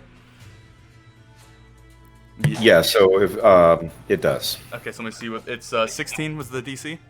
Yeah. Okay, so the Hulk fails it, taking the full damage of 14, was it? Mm-hmm. Okay. And then now we're down to the townspeople's turn. They fail it, so they all take 14. So the one in front of you, Valoran, as you jab it in the forehead with the spear, again, another, like, kind of sly, mystical dwarven figure kind of slides in front of him, kind of casting its face back at you, almost like an action hero pose, before it just pushes the mug, like, through the chest of this person, the yellow eyes fading away as it crumples down to the ground, and the dwarf kind of gives you a little, and then, like, scurries off to start hitting the Hulk again. Then they took half damage last time. So actually, yeah, this one goes down in front of you, Rolly. The one behind you, Jarek, as he's finally stood up and like tries to move forward, he goes down as well. These spiritual dwarfs dancing everywhere, mugs flying, just absolute radiant chaos. This one behind him would also fall, and this one falls. And then these two would step in. They're failed. A quick question. I think it was mentioned that non-lethal damage was only for melee attacks, right? It is established in the last session that whenever radiant damage ended a townsperson, they were left unconscious with the yellow eyes being put out. Oh, delightful. It was sleeping, unconscious, or radiant is the ways to deal with these people. Okay, cool. Yeah. I imagine, Rolly, if you knew you were murdering these townspeople, you might be going a different way. But they're not. So then these would take full damage, so they're half. So the two last townspeople kind of mindlessly walking forward into this, kind of foggy aura that's surrounded Rolly, not really noticing the, harsh slaps and jabs from these mugs as they just like kind of stumble forward. One is going to strike at Valoran, one is going to strike at you, Rolly. I'd like to take my Polearm Master opportunity attack against that. Okay, go for it. Guy. For entering my space. That is a miss. Look Too at that. So he misses you, and Rolly, he misses you. So that is their turn, and we are now to...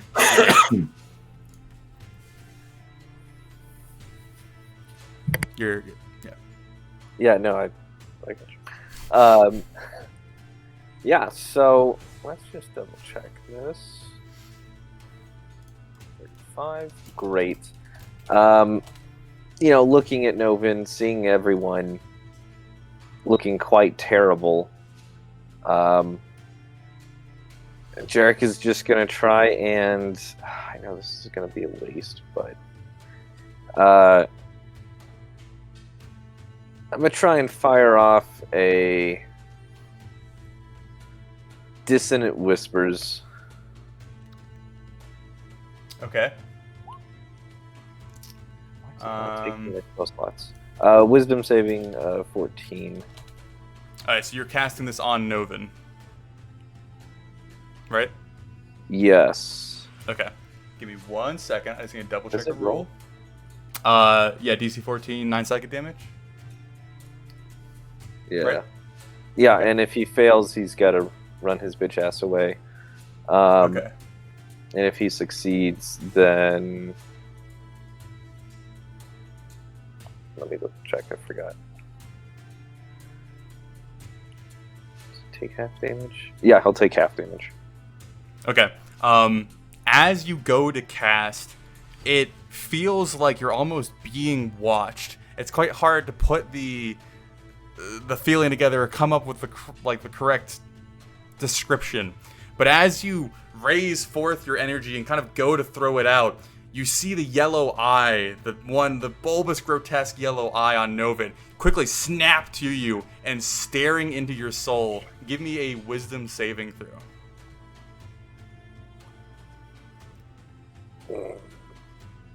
Oh. Now hold on. I know I use this a lot and it never works out, but let me double check. Saving throw. Okay, I'm gonna burn my last lucky point. Okay.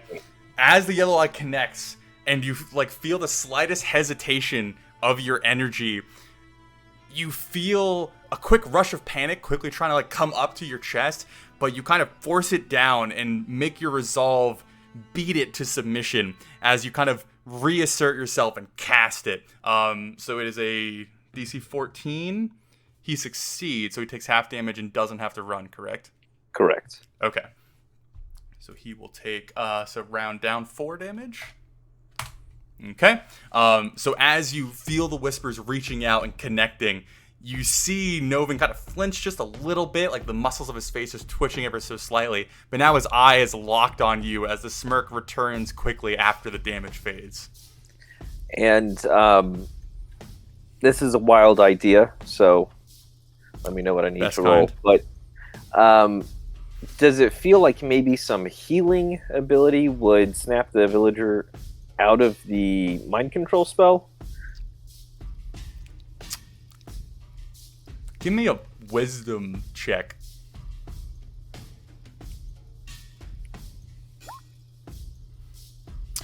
Can't quite tell. Not Jarek's expertise. I'm out of ideas, guys. And that's it for me. Okay, so now we're to Novin.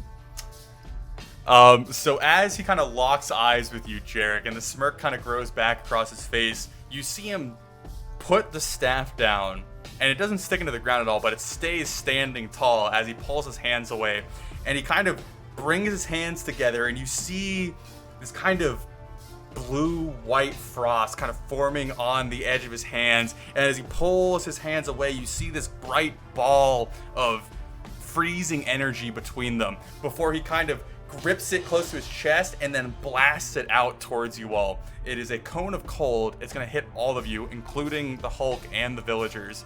You all have to give me a Constitution saving throw.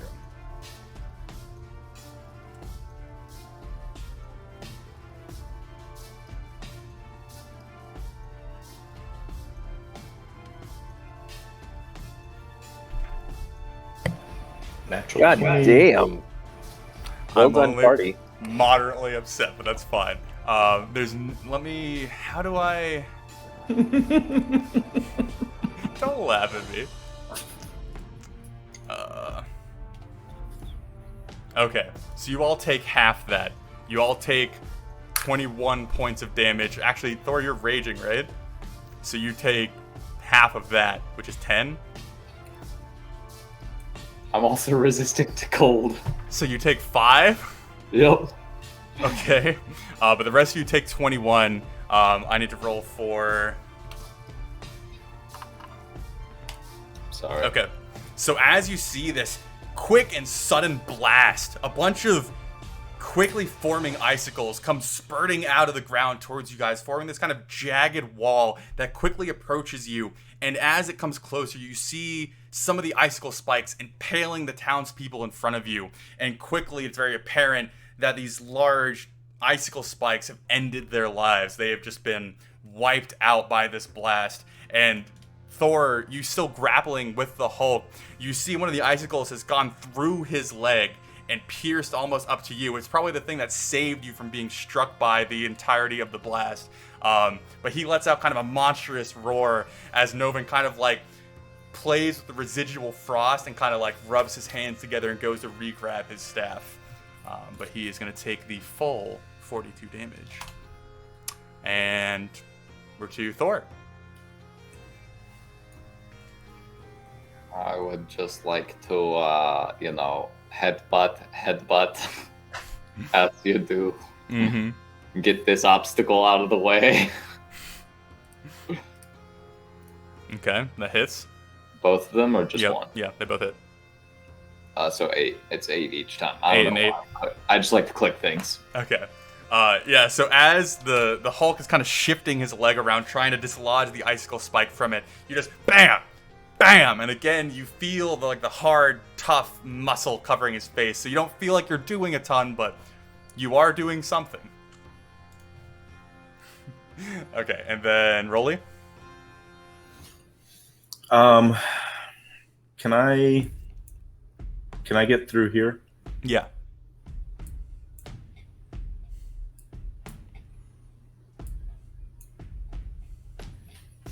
I would move there Okay. so that he's affected by the. Mm-hmm. I guess that would happen now because you're forcing him to step into your zone. Okay. So it's 16 wisdom saving throw. He succeeds, takes half damage, which was 14, so that's 7, correct? Okay, yeah. Okay.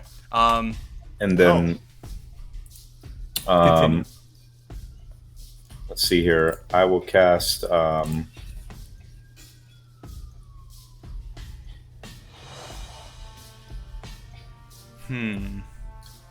can cast Toll the Dead, and then as a bonus action, I can cast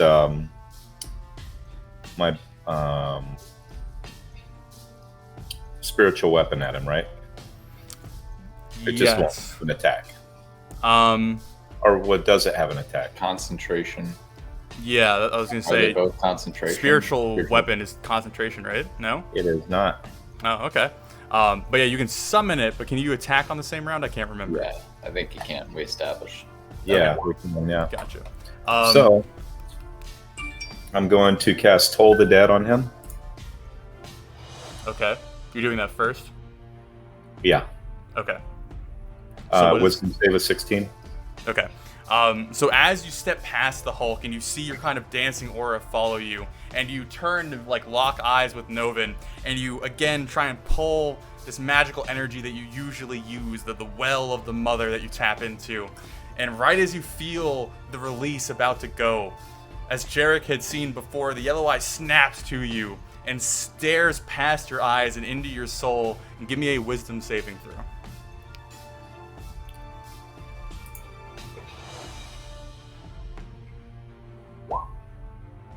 Okay, let me make sure I have this right. Rob, you took Lucky Feet, right? Yeah, right. Okay.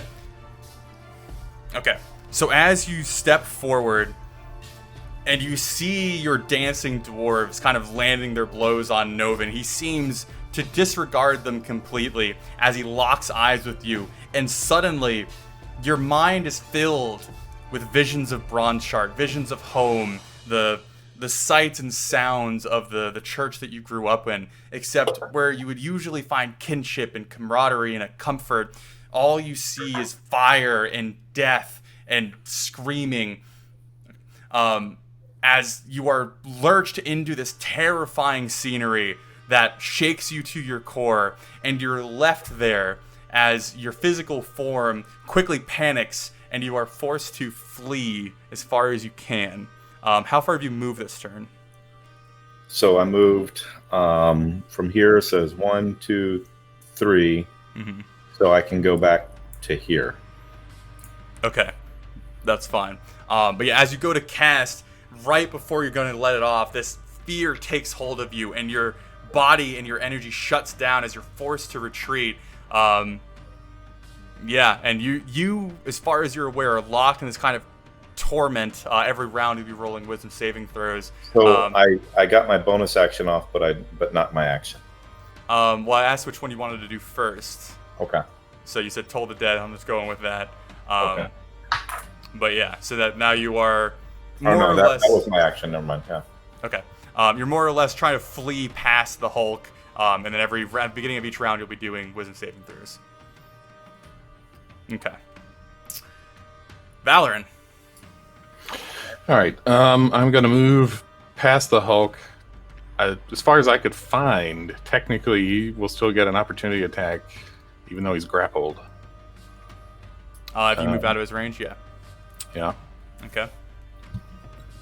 19. He misses. Okay. And I'm going to attack Novin. Okay. Okay. Go for it. All right, You're just number gonna one. run up and strike him. That hits.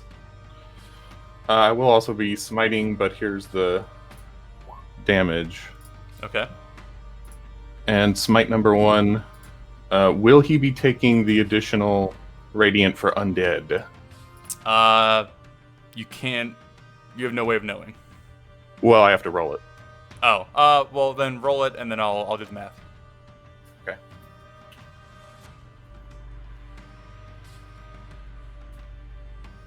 So that extra dice is the.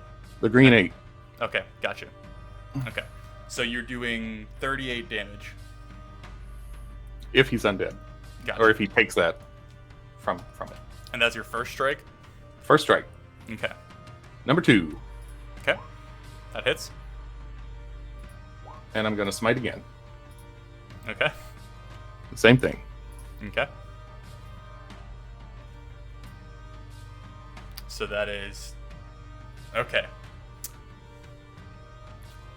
So Rolly, as quickly as you were thrown into this hellscape that you found yourself in, it quickly flies away from you. You're rushed back into the moment with the Hulk kind of stood behind or beside you, still wrestling with Thor. You're kind of coming down from this almost like panic attack that you feel as you try and realize where you are again. And as you kind of gain your senses, you glance back over at the source of your fear, the yellow eye that had seemed to pass through you. And as you do, you see Valoran rush forward, striking Novin hard across the chest, leaving a long, bright gash across the leather traveling clothes he wears, and kind of splitting the fabric in two. And his eye comes off of you and looks over at Novin, just in time for his spear to come down and stab through his chest and run through the back of him. And Valoran, more or less at this point, you have him like pinned down with your spear, and you feel his own kind of weight that was holding him up, or the muscles that were holding him up, give out as he's kind of limply held on your spear, a trickle of blood quickly forming out of the corner of his lip, which is still holding the smirk, as the yellow eye is disconnected from the movement of his normal eye, kind of frantically running around, looking everywhere, very much similar to the eye in Lord of the Rings before the tower exploded, just like frantically looking everywhere it can. And as you do, Novin kind of gets down on one knee, looks up at you, a little bit of blood spurting out as he goes to speak. He goes, oh, well, thankfully, my job is done here, but there's one more question to ask you, Lord Valoran. Just stare into his smirk. He tossed the staff that he's holding down on the ground and kind of clatters a little bit away from him as he kind of like feebly raises up his arms, and you see a kind of spiraling, swirling energy coming around his arms and kind of ending in his hands, which both of them have curled into the position you would use right before you go to snap your fingers, right? And he holds it up and he looks at you and he goes, Lord Jarrell, or the townspeople.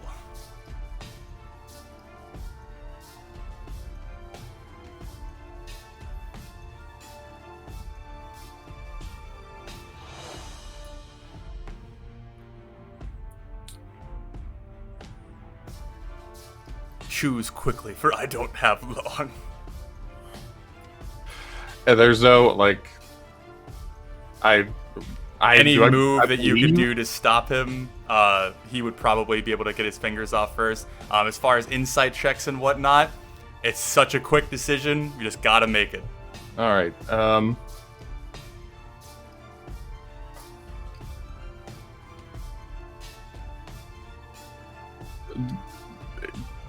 To kill or to save?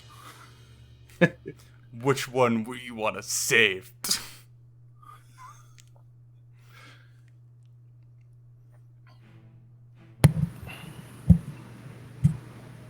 The town. Have it your way. And he snaps, and as he does, you see his eye pop, and a little bit of like fleshy goo comes out of it, landing on your shoulder a little bit as his whole form crumples, the life falling out of him, and he collapses to the ground. And as he does, you see Lord Jarrell behind him, who had just been stood straight, watching you. All of a sudden, you see the yellow eyes burning, and all of it, like, this kind of bright, rough flash kind of fills his face before he too crumples to the ground, his armor clattering around as he becomes limp. And you are left with a dead Novin and a crumpled Jarrell. What about the Hulk? Is he... He's still fighting. Combat's still going. But Novin is dead. That's the end of my turn. So, I guess the Hulk, who's going to attempt to break Thor's grapple yet again. Okay. Hey, it breaks your grapple. Very it nice. Can't do shit. Oh. But well. it is gonna go off of... Oh, Rolly, if you're feared, I'm imagining you lose concentration spells, right? I don't know. I don't know either. I am. My rationale says yes. Here, give me a second. A creature must take the damage move away from you for its full turn, unless there's a... It doesn't say... The only condition that stops concentration is incapacitated, so fear would not break concentration, whereas hideous laughter would. Okay, well, we'll roll with that. I'm fine with that. Again, it will go both ways. But yeah, okay, so you still have your spiritual guardians going, which he succeeds. This is a good turn for the Hulk. So he's going to take that half damage. And he can't do anything because he broke the grapple. He's not going to move. He's just staring you down, Thor. And we are to Jarek's turn. Quick insight check, if I can. Would a silver arrow do more damage to him than radiant? Give me damage? an insight check.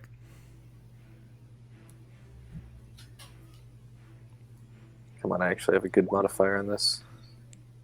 Nope. Okay. Hard to tell. Hard to tell. All right. Then, yeah, Jarek will just kind of rub his belly a little bit, suck it in, and then pop out a guiding bolt. Okay. I think that's going to have to be first level. Oh. Okay. And Knack 1. Yep. So that is a miss, sir. You cast it out, and as the Hulk finally breaks free, getting this kind of triumphant grin, he just like stands up straight, which is enough for the guiding bolt to go flying past his face, kind of clashing in the wall behind him. Gee willikers, man. I just like and to hit me. and Jarrell is dead. We see him just. He is on the floor, limp. Then, if I can, I'd like to use my bonus action to throw some healing light his way. Okay. If that'll do anything. And send him 2 points of health. Okay. So Valorn, being the closest, after you see the light, the literal light, fade from Jarrell's eyes and him collapse onto the ground, after a few moments, you see a quick burst of magic transfer from Jarek over to Jarrell, and you see the slightest bit of movement. You see his like limbs and his body starting to kind of like shuffle around, not with any sort of purpose, but he does begin to move. Please don't be a zombie. Please don't be a zombie. And that's it for me. Okay, so we're to Thor. I would like to say, no, you don't. I'll re-grapple him. Okay. Don't mess with me in my grapples. Okay, you have re-grappled the Hulk. And I would like to hit him again. Okay. Because apparently everybody just ignores this guy that's in front of us. That hits, and it's 8. Okay. Yep. Again, hard head. Yeah. Yep. Oh, jeez, I did the same thing. I keep accidentally erasing their health, because if I don't finish the thing, I hit enter, it just drops to 0. But I kind of knew where it was. But anyway, close enough. Now we're to Rolly. You're muted. I'm going to move there. If I turn around and cast a guiding bolt at him, does that get advantage? Since it's a ranged spell and you're using it next to him, you would get disadvantage for that. Well, hold on. Let me do that. Well, you don't get flanking with ranged attacks. No? Okay.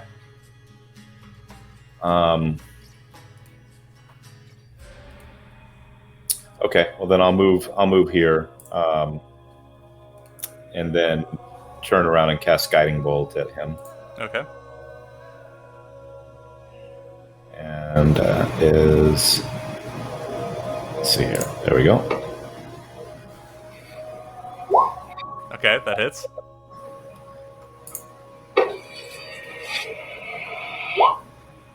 $28 points. Okay. And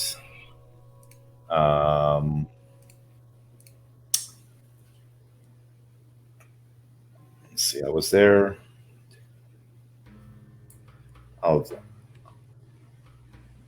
I'll move right there. Okay. So you step far enough away to throw back a guiding bolt. You see it colliding with his shoulder, and again, leaving that kind of glistening sheen that allows your allies to kind of focus in. And he kind of like lurches forward into Thor's grip as he kind of reaffirms his grapple on him, and he lets out kind of a loud groan as it's very clear that you left a kind of sizable scar on him. And I just, I'll point out the glowing bolt that should hone in the next attack and tell him, hit him there. It should be easier. Okay. And Valorant, we're to you. So leaving the spear stuck in Novin's body, Valorant is going to move next to where that guy is laying. Mm-hmm. And he says, "This is all wrong." And Valorant puts his hand on the trunk of Lord Jarrell and empties all the rest of his lay on hands energy, which is a total of 19 for what it's worth. Okay. So are you grabbing his trunk and kind of sitting him up? No, just hand in the middle of his chest, just He's face down currently. in the middle of his back. Okay, gotcha. As you reach down and you press, there is a normal feeling that you have whenever you are sending out this healing energy. There's a feedback that's kind of a normal feeling that you get whenever you do this. And as you surge your power out and you see it transfer through the armor and to the young lord, you don't feel that feedback as the power kind of disperses across him, and you see the limbs and the body still kind of shifting slightly. He's like just beginning to kind of get his torso up, but he's not quite up yet. That's it. Okay. So we're to the Hulk, who is going to get hit by the Spiritual Guardian. He fails, taking the full 14. And then he's going to attempt to break out of Thor's grapple, because fuck you, Thor. Give me athletics. He fails, so he is still stuck to Jarek. You're doing great, Nathan. He's rolled so many ones on athletics checks, it's not even funny. It's pretty hilarious. Okay, so he's grappled or restrained? He's grappled. Grappled, okay. Let me double check. It's not... Wait, attack rolls have advantage right now because of Guiding Bolt. Yeah. Then I would like to go ahead and keep that up and fire off another Guiding Bolt. Okay.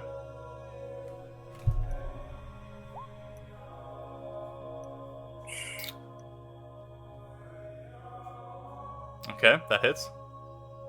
Cool beans. Okay. So as he tussles back and forth with Thor, you let out another burst and you strike his other shoulder as he kind of like flinches back again, lets out another roar, and then tries to keep continually pulling away from Thor, but he just has this iron grip on his forearm, not allowing him to move at all. And this is a terrible idea, but I have to. I'd like to move. Sorry, I forgot my speed. 30. Okay, so 5, 10, 15, 20, 25, 30. I'd like to move over here if I can. Okay, he'll get an attack of opportunity on you. Yeah. Okay. What's your AC? 13. He hits. Dealing 17 damage. So, not my best choice, and I would assume I go down right about there? Or would it be there? Really? Okay. It would be before you left his range. Yes, he'd be there. Oh, wait. Okay. Well, yeah, one of the two. We'll go with there. That's fine. Insert Shia LaBeouf clap. So as you begin to like trumble towards him, kind of trying to like squeak past him, as he's thrashing around with Thor, a stray hand just claps you on the back of your head and just sends you straight into the void as you hit the ground unconscious. The last thought running through your mind is you'll never hear the end of this. So we're now to Thor's turn.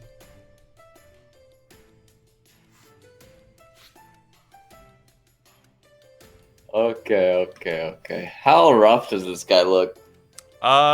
He has a few bright, glowing scars on him. He's taken a beating from a bunch of different things. He's been up for a while. It's hard to tell where he is, but he's definitely been hit a bunch. He has a nice red spot on his forehead. Yeah, my bad, bro. My bad. Alright.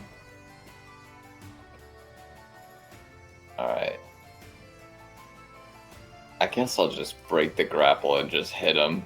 I'm just fed up. So to retrieve your rapier would be an action to like lean down, get it, re-equip it. Because you dropped it earlier. I have a longsword. I would still say it's an action to draw that because it's. Never mind. I'll just keep the grapple and I'll hit him again. Okay. Okay. I have advantage. Yep. Hits. And then I'm doing 2, so Hits. 16 damage. Mm-hmm. Get wrecked. Okay. Again, has a tough skull. Is anybody gonna hit this guy? So we're now to Rolly. Have you been ignoring what I've been doing to him? I can't see. So,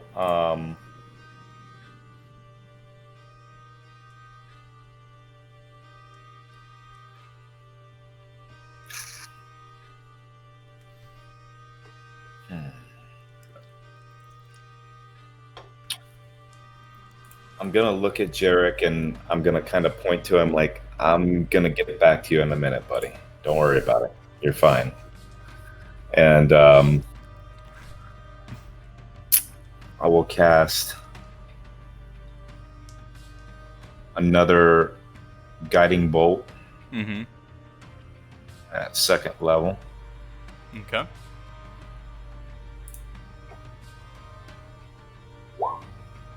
Hits.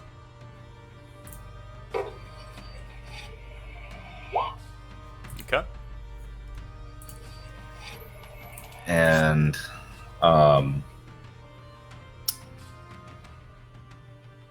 then I will cast, let's see, make sure I mark that, and then I'll cast bonus action healing word on Jarek Okay.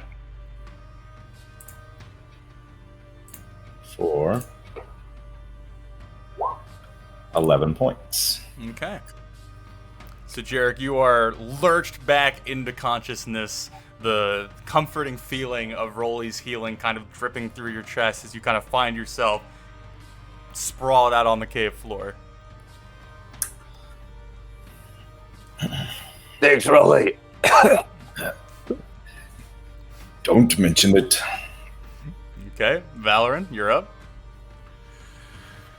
So my laying on of hands didn't feel right, Nope. but he's moving under his own power. Yes. All right.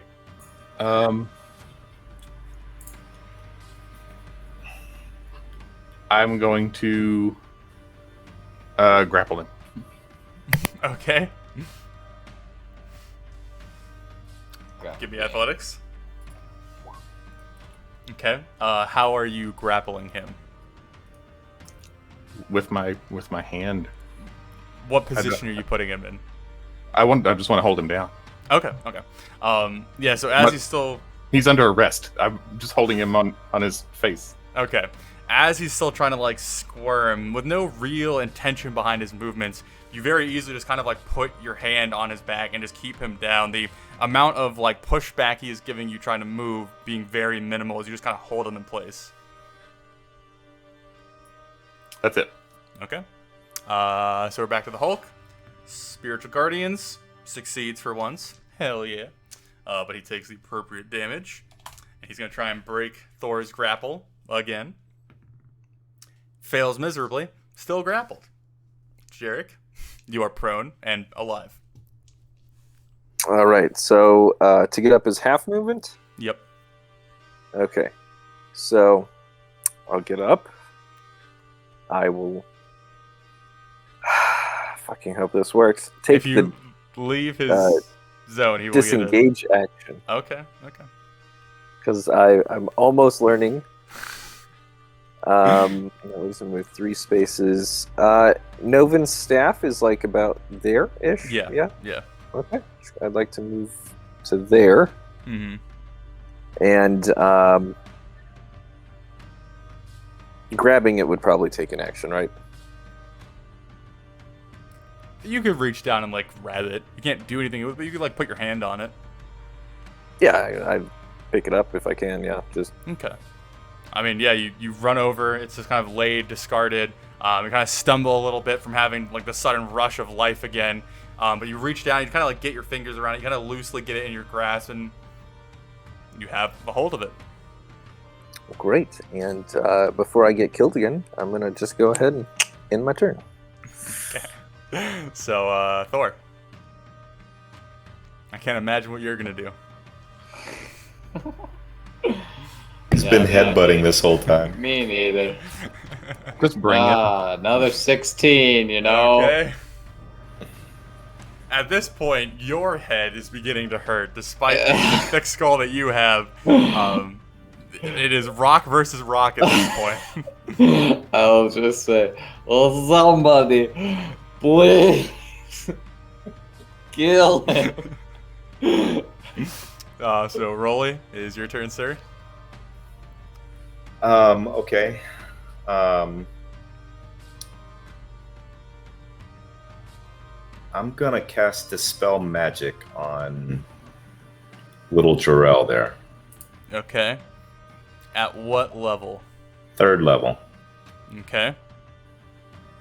So 3rd level doesn't require. Let me make sure I have this right. Because I had it pulled up at some point, or at least I thought I did. Spell 3rd level or lower. It's right here. Oh, thank you. Oh wait, hold on. Does it? Yeah, no, I have to cast it at 3rd level. It's not a second Yeah. one. 3rd level is the base, and then you can bump it up from there. Yeah. So, as you reach out. Oh, wait, no. Okay. Yeah, so roll me a. What do you roll? Wisdom spellcasting. His spellcasting ability, which would be Wisdom plus. Okay. So, yeah, roll me a Wisdom check. Ability check. All right. So let's see here. Wrong one, but close. I just clicked whatever it was on there. Okay, hold on. You just shot the description over again. God damn it. Okay. As you reach out, the panic of, everything going on around you, you try and reach out with the mother and sending her healing light, her grace, the magic that she wields over to Jarrell, hoping to cure whatever ails him. But as you reach out, you feel your attempt just kind of swatted away rather easily, feeling like you weren't even really close to tapping into messing with the power level surrounding him. Okay, and then I'm gonna mumble to myself as a bonus action and healing word on myself. Okay.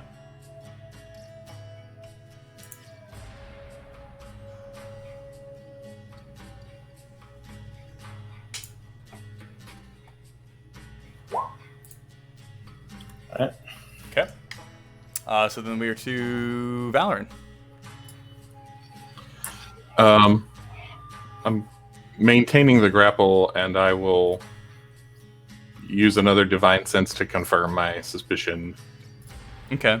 As you look down, trying to, again, reach out and get any sort of information you can, it's very clear that the soul or the energy or whatever Jarrell had in him before is either so mangled beyond recognition that it appears different, or a completely different thing has been placed inside of him. But whatever it is, gives off this blank, kind of empty, emotionless aura. It's not evil, it's not angry, it's not malicious, it's just this kind of flatline response. Valoran says, "Don't injure him," and I end my turn. Okay. Back to Hulk. Wisdom saving throw. Fails. And he takes the appropriate damage. He tries to break your grapple, Thor. Already rolled. Fails miserably. Back to you, Jarek. Okay. Let's see. Lord's the granny this time. Dude, Thor is unbeatable with grapples. This is absurd. I have to say, just watching you headbutt this thing like a champ, I'm torn. So, do I feel like I can use this staff to do anything? It certainly doesn't give off any sort of like energy or feeling or anything else except like the mundane touch of like the smooth wood. Okay. Then for the time being, I will go ahead and fire off a guiding bolt. Okay. No. I can't scroll. Why am I not?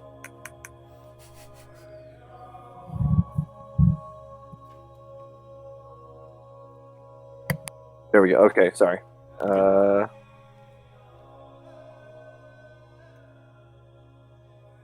Did that populate? That hits. Cool.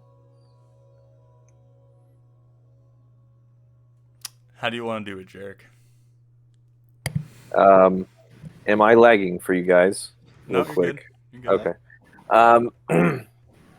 Then just seeing how Jarrell is looking over at Thor and be like, "Thor, quit playing around. We got shit to do," and just think of Dog and be like, "Dog, I'm so sorry. I'm pretty sure you're not going to be happy about what happened here, but give me your power," and I'll thrust it out. The last vestiges of belly button lint going with the guiding bolts to add some extra sparkle. And I imagine it hits the Hulk thing right in the base of the neck and just blows out its neck, decapitating the thing, leaving a chunk of the head flying off. And we're like, "That's how you headbutt Thor." Did So- you get anything on Thor? Yeah, Thor, as you are having him grappled and you're continually still thrusting your head, feeling the world getting like dizzy and foggy around you as you repeatedly just strike your head against this blunt object, you hear this like, and you see out of the corner of your eye this bright blue ball of energy sailing through the air, a trail of the finest little dust bunnies coming out behind it, before you see it disappear behind the Hulk in front of you, and this outline of bright blue kind of fills the this like light behind him, and then all of a sudden a thick goopy mess of guts and blood come pouring out of the exterior side of his neck, the exit wound. And as you go to headbutt one last time, the Hulk's head comes sailing down, disconnected from his body, as you just kind of soccer ball hit it with your head, sending it sailing the other way as the Hulk's weight comes kind of like pushing onto you. The hole in his neck just continually kind of spurting out blood like silly string. It kind of just like sprays all over your face, and you kind of let the weight kind of fall onto you as you realize he has left this world. Yeah, I might just let him tumble on top of me. Okay. Okay, well that'll end combat. So let's go ahead and switch that back over. As the Hulk crashes to the floor and everyone is free to finally kind of gather their surroundings, you see Valorant still holding down the very slowly moving body of Jarrell, the black wavy hair kind of covering his face as he's still face down on the floor. Novin's blood is quickly seeped out in a pool around him. The bulbous eye socket that held the yellow eye now empty and hollow as a continual kind of green ooze kind of trails from the blown out socket and down his cheek, his face emotionless and dead as the blood kind of stains his skin. And Thor kind of half covered by this hulking mass, you know, kind of getting his own bloody mess on him as he kind of pushes him or takes on the weight. I'm just laying here. My head hurts. I'd like to search. Novin. Okay, give me an investigation check then. Is anyone else doing anything? I don't know if we asked this already. I didn't quite catch. Have we looked to see if he's a zombie? If Jarrell's a zombie? No one has confirmed that. Yeah, I'd like to check him, flip him over a little bit, and see what this is. I thought he used Divine Sense. Does that not tell you about undead? I mean, Valorant knows. Oh. So when Jared comes close, Valorant's shaking his head and he says he's like the ones in the hall.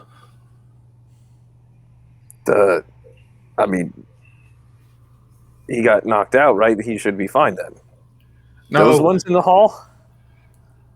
It was him. He made me choose. Choose what? Darrell of the town. Haven't you learned to quit taking responsibilities for a madman? He was going to do whatever he's going to do. Now let's just deal with the problem we've got. Rolly. I've heard tales, of holy men able to resurrect the dead. Is that a thing that can happen? Yes, but let's not get ahead of ourselves. He's not dead yet. And so, first of all, what did I find on him? Okay, yeah, 15. As you go down again, he has suffered a few pretty nasty wounds. You kind of have to get past that, get past the blood-stained leather. Looking around, more or less, he appears to be kind of light on anything. There's a few coins, there's a coin purse that kind of holds it, but nothing, no notes, no letters, no keys, no gems. It more or less is kind of empty. Okay.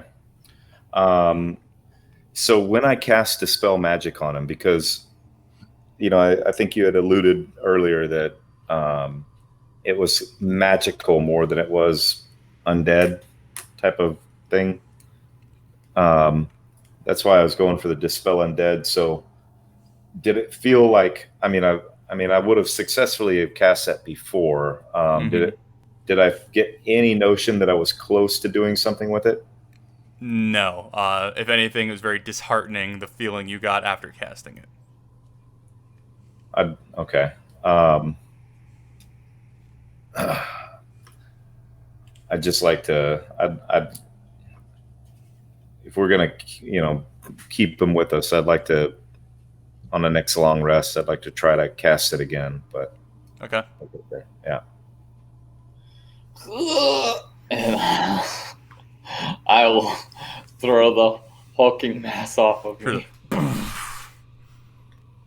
Oh, Nice job, Thor. my head. It hurts a lot. What's happening? Oh man, that guy's a kebab.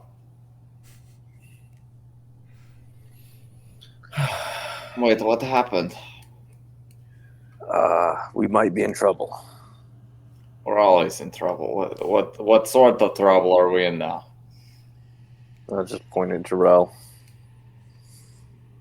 Oh no. We'll be in more trouble if we stay here. I suggest we bundle him up and let's get out of here. So I'll with one arm on Jarrell and the other kind of pulling my backpack off the horse whistle and Okay. start blowing it. You left Belgrease where? Oh God. I sent him into the woods to be safe outside the entrance of the hole. Odds or evens? Even. I always like even. Okay. So as you reach out, grab the whistle, blow through it, you hear like a faint noise coming out of it, almost kind of the rush of air because the frequency it actually produces you can't quite really comprehend. And you hear it cast out through the space around you, kind of drifting down the hallway. You don't know quite yet what comes of that, but you've achieved it. Okay. Can I take my rope and start binding Jarrell's hands behind him? Mm-hmm. As you go to do so, he finally kind of gets enough motion that he just barely kind of lifts his face off of the ground, and it just allows you guys to see enough that his tongue is kind of like lazily hanging out, and as he lifts up, like a trail of drool is like connected between his face and the ground. As he like lifts up, you just hear like a and he plops back down into the drool puddle he had been forming.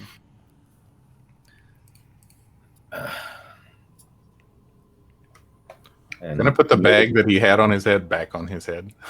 Yeah. He's alive. Yeah.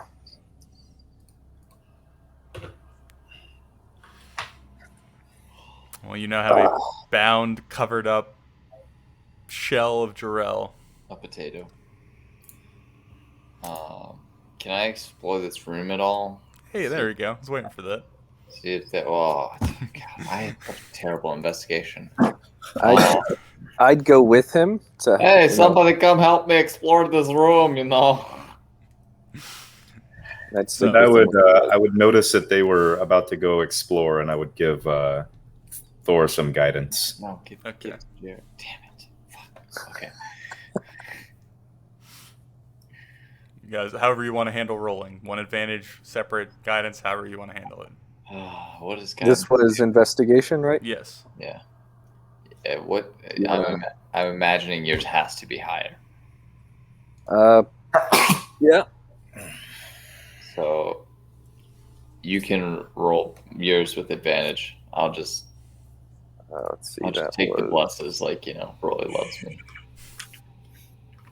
Oh well, I mean, whoever was going to search, I was going to give guidance, but whatever. That would be sad. Would that be good with you, Nathan? Yeah. Not that it is entirely needed, but Nope. Bless it up. did it roll? Okay. There we go. 21? 21. Okay. So, Jarek, as you kind of stand up from the small grouping that you guys had and just kind of glance around, over here, you see my ping? Oh, let me zoom out. Over here, There we yeah. go. Yeah, over Alright. there, it appears that there's kind of a very small, rudimentary kind of living area set up in this little cove. There's kind of a broken, kind of repaired stool, the remnants of what looked to be maybe like a small fire pit, and then like a kind of raggedy bedroll kind of stuffed into the corner. Just at the head of the bedroll to the left, there's like a small wooden box, almost like the resemblance of like a jewelry box, flat and rectangular. And then beside that, it's kind of a haphazardly piled stack of old books. Some of them looking pretty beat up and worn and torn, but maybe like 5 or 10 books in the stack. But that is kind of the first thing that catches your eye in the room. Can I check the box for traps? Yep. Give me investigation, I suppose. I'll be right beside you for it. Thor, can you help me with this? Yeah, I got you. I'll just start like tapping on the box. Okay. Does that give me advantage? Yeah, that's fine.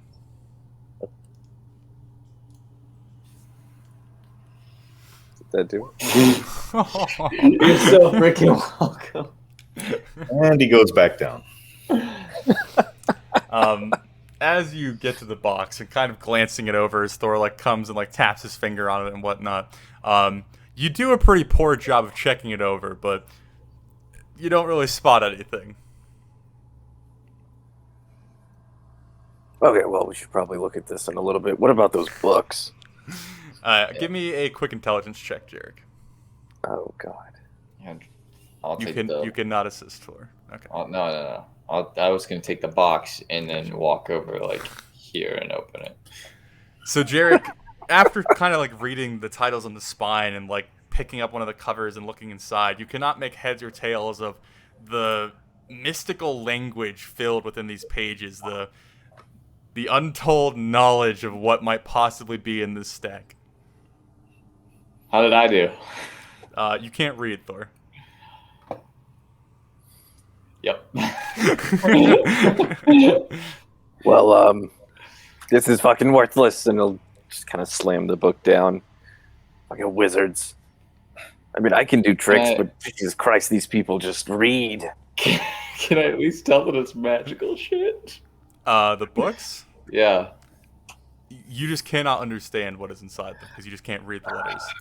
You'd think you would learn by now. Just gather everything you find, put it in a pile, and I'll see if it's magical. Oh yeah, that works. That's where my intelligence check comes in. And I'm gonna open this box.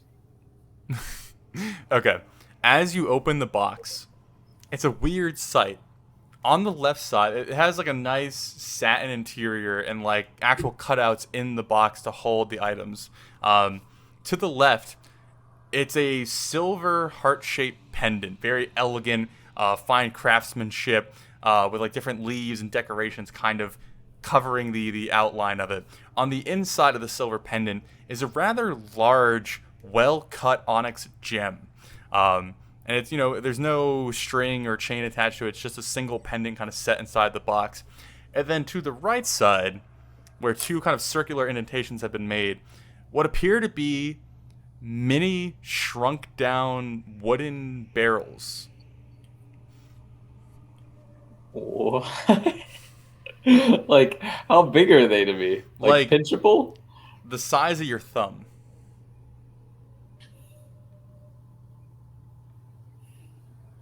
Oh. Oh, good news, JD. It didn't explode. Oh, that's good. Yeah, I made sure you not to do it away from you so you didn't die again. Yeah, Finally, Valor getting hilarious.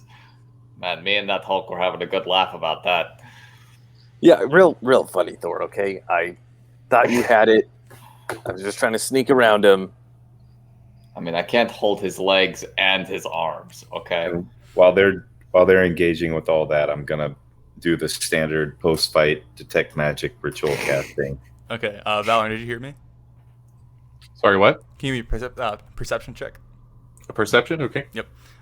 Yes, Rolly, as you take the time as they're squabbling over Jarek and Thor bullshit, you cast the detect magic ritual, and as you reach out, you see a magical aura coming off of the items within the box. The books don't give off any sort of signature, but the staff that Jarek is still wielding has the faintest whisper of magic kind of drifting off of it. What's light enough that you might not even catch it the first time, but it is distinctly there. Valorant, as this is going on, kind of at the edge of your hearing, off to the west, you swear you hear the clop, clop, Clop. Clop.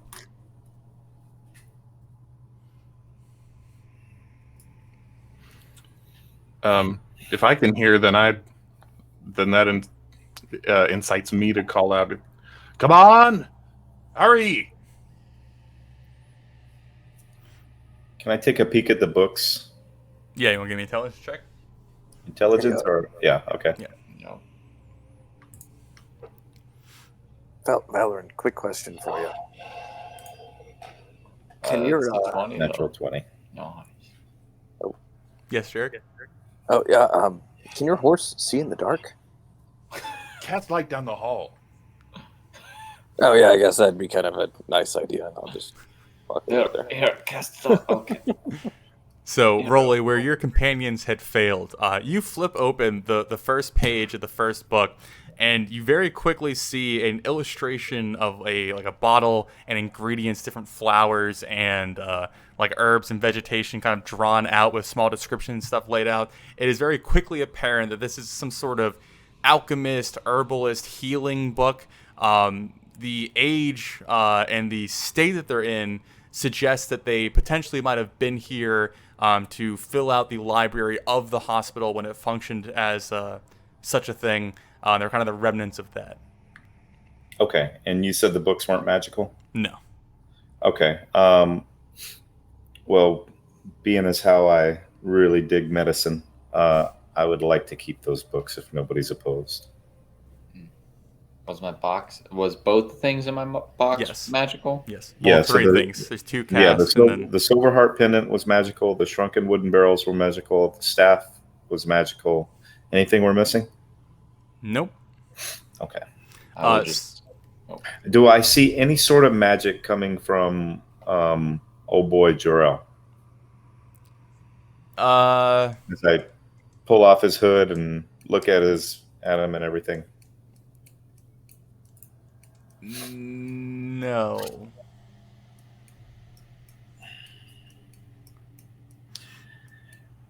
Just for fun, I'm gonna cast Turn Undead on him. Or Okay. I'm gonna channel divinity Turn Undead. Okay. So we'll get to that. Jarek, as you move back to the hallway and cast your pocket sun down the length, at the very end, you see a beast of burden, kind of craning its head around the corner.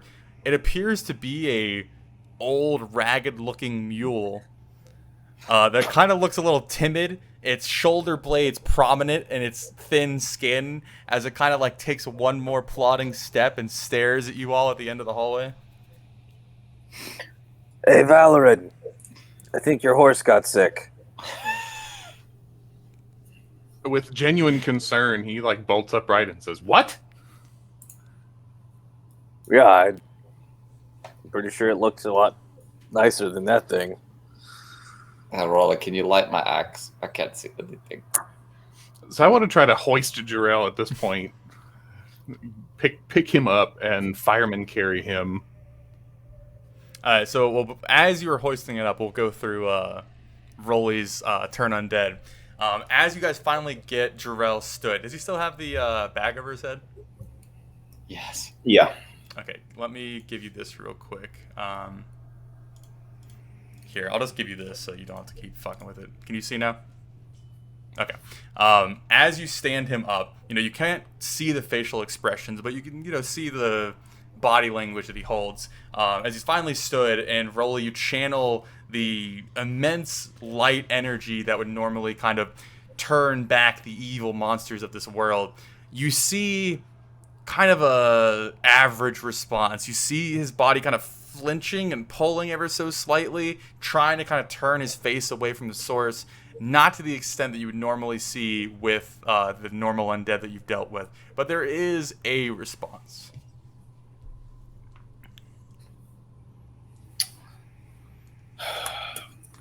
And I've learned nothing else. Okay. So Valorant, you are now carrying Lord Jarrell. He's pretty heavy, despite he's a kid, but he has full plate mail on, so he's a heavy boy. And if you're looking back through the hallway, you would see the sickly mule that has found its way to you. That doesn't do what I thought it did. Well, I'm reporting a storm, and I'm going to head down the hall with Jarrell.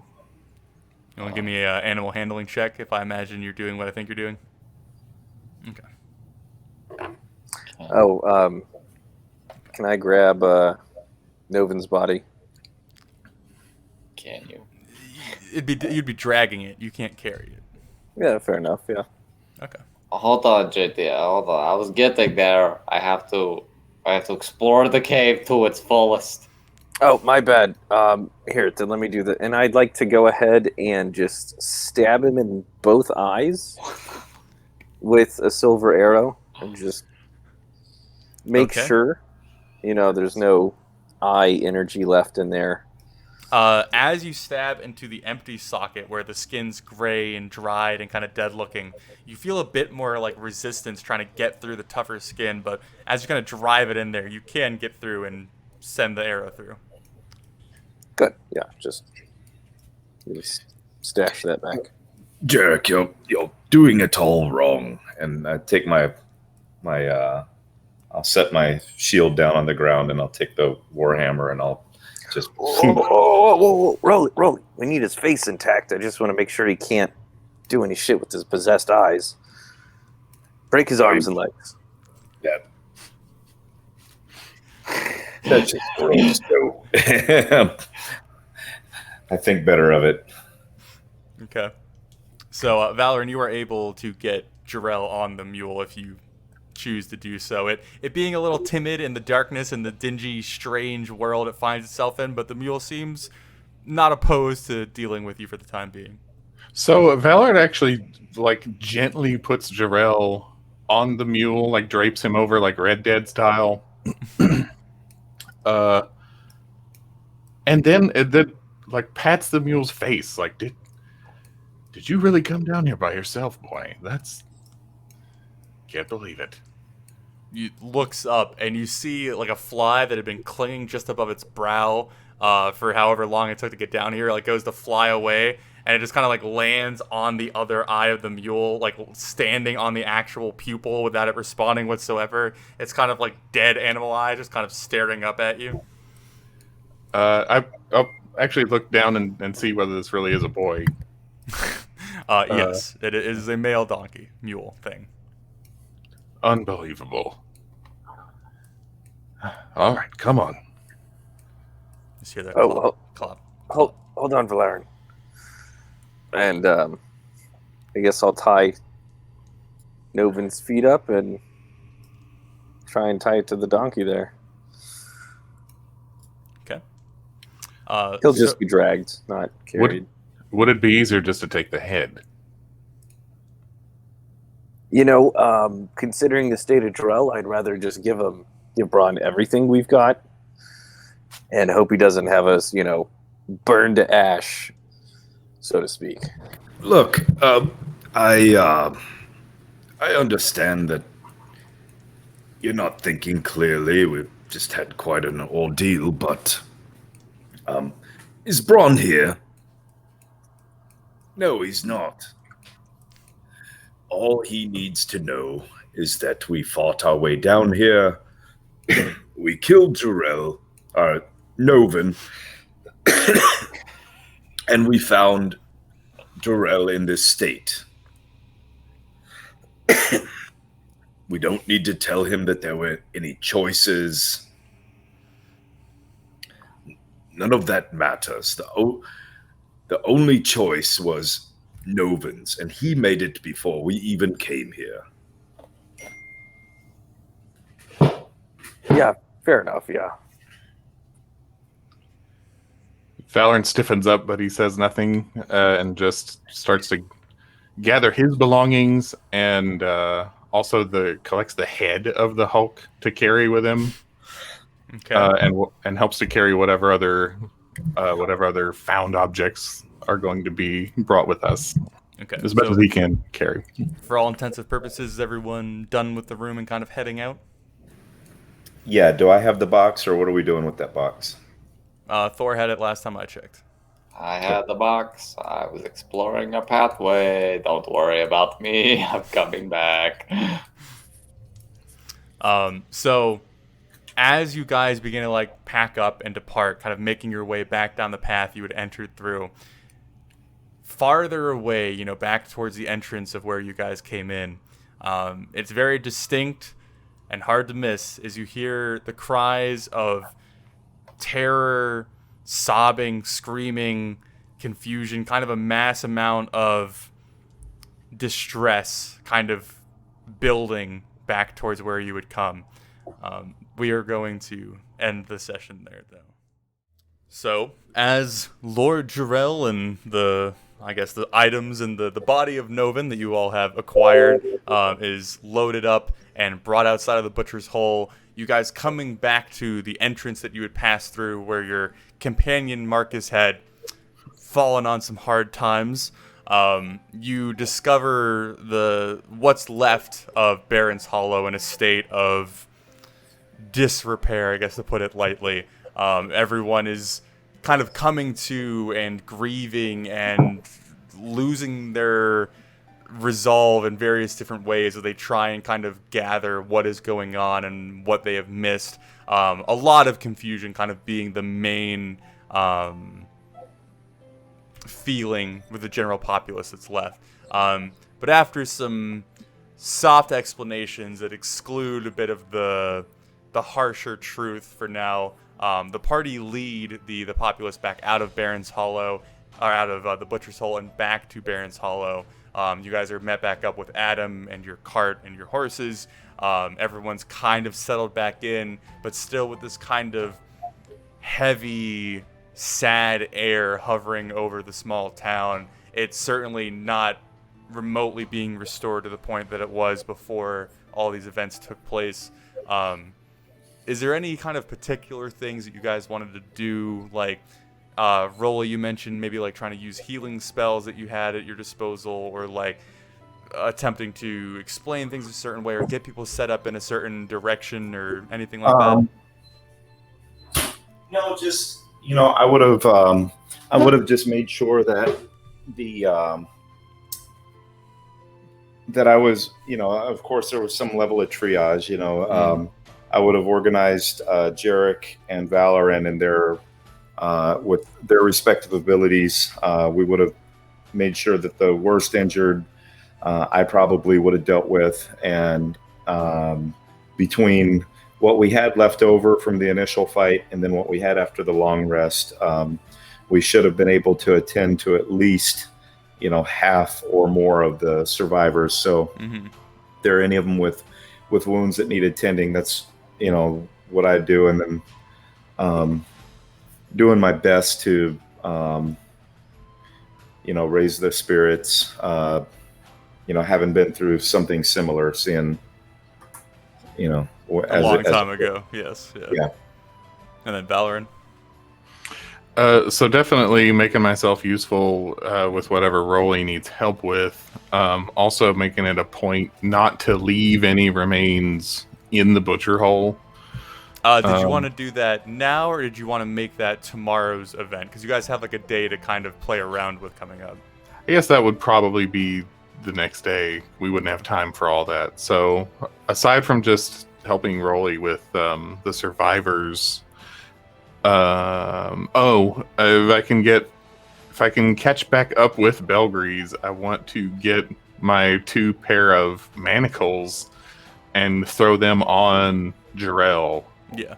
Replace the bindings with actual restraints. Replace or add to them. Okay. I kind of feel like you can't have too many on this Jarrell creature. And that does bring up a good point. I would have, after having been rested, would have tried another level 3 dispel magic on Jarrell.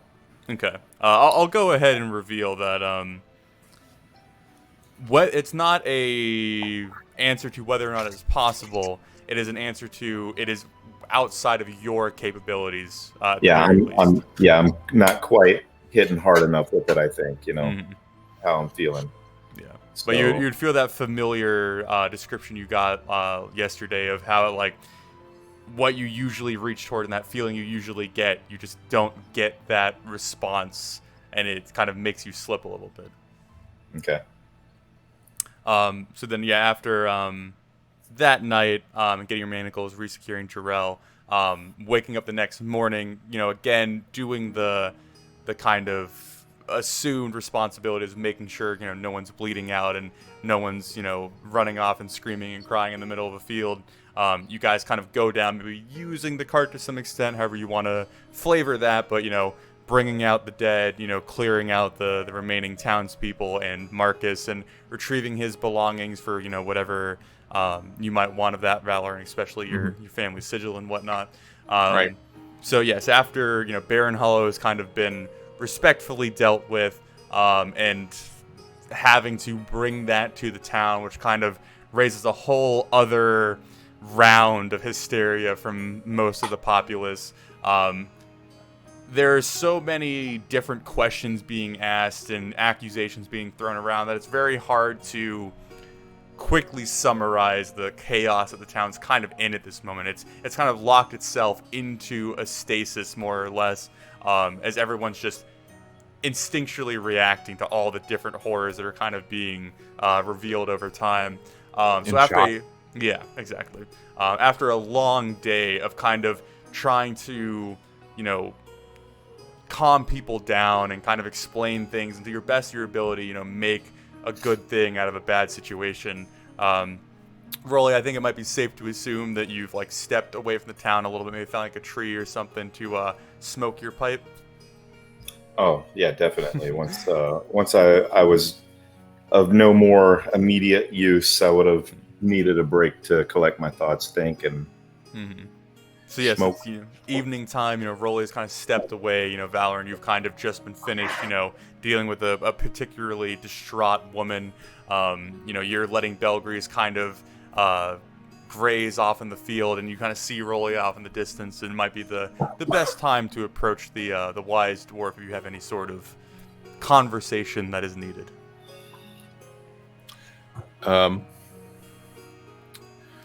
So he'll definitely join, kind of wander out there, keeping a respectful distance, and standing in silence for quite a few moments. I think eventually, unless you think Rolly would break the silence first, Valorant might eventually get around to saying,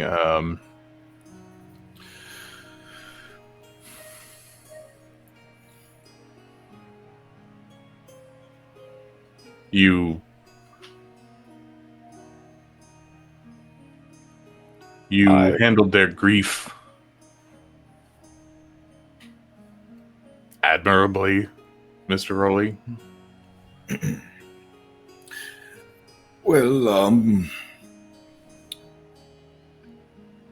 unfortunately, when you're as long-lived as we tend to be, something you have to get good at.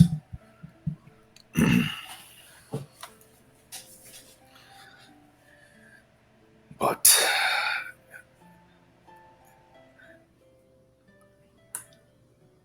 that was a rough one. I can't say that this sits well as other situations I've dealt with in the past. Would you say, Nathan, that with this day, we've started conducting funeral or quasi-funeral If that's arrangements? something that you're kind of moving towards, like you said that you might want to set up a pyre funeral for Marcus. Yeah, I think helping whatever the arrangements the townspeople want for their kin would come first, and Marcus would just end up being a pyre. Okay. Whatever's left of him. Yeah, so we can certainly say that's happened today, or you could say that you have planned for the afternoon or the evening, or however you want to position that. So Valorant says, once we've finished with the others, I intend to cremate Mr. Griffin. Was that... I'm not familiar with it, with their customs. Is that what he would have wanted? Frankly, I don't know. We Or do. it's an honorable ceremony. It's what I can. It's what I can bring myself to do. Valorant,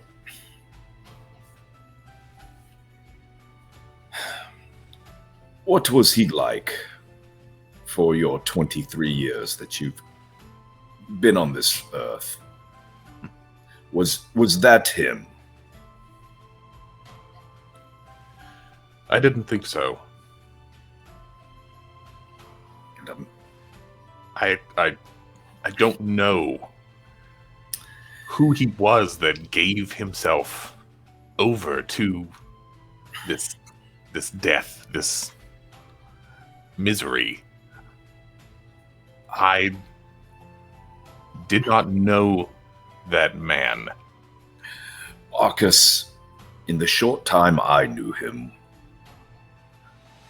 was the definition of black and white. For him, there was no equivocation. There was no middle ground. He felt the way he felt, and his principles, while sometimes annoying, were, strictly speaking, unimpeachable. I've only had a little bit of time to think about this, but I think Marcus was a good man who, when confronted with the unintended results of his actions, don't think he was equipped to deal with that particular shade of gray. And I only wish that I'd had more time to convince him that one outcome of one decision in one man's life, it's not what we should be judged on. And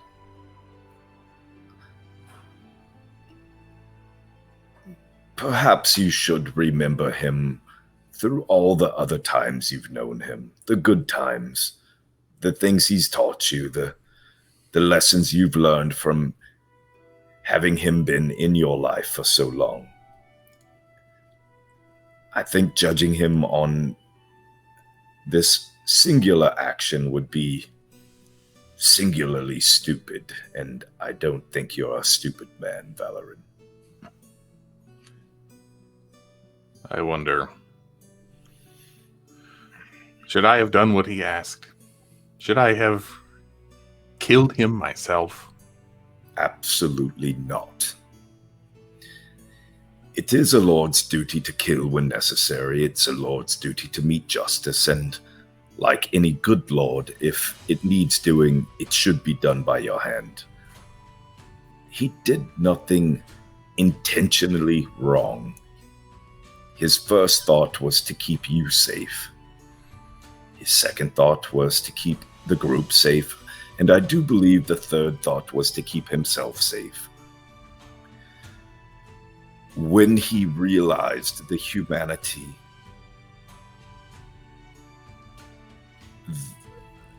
that was within those people, I don't think he could take it. I believe he viewed them as simple monsters. I don't think he understood quite as quickly that they were salvageable, and as that became clear to him, I think that part of him that was so inflexible, that was so black and white, it couldn't bend. It simply broke. Now, is it a lord's duty to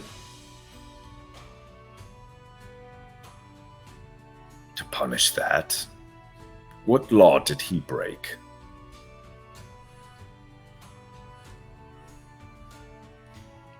Honestly, You can't think of it because it doesn't exist, Valorant.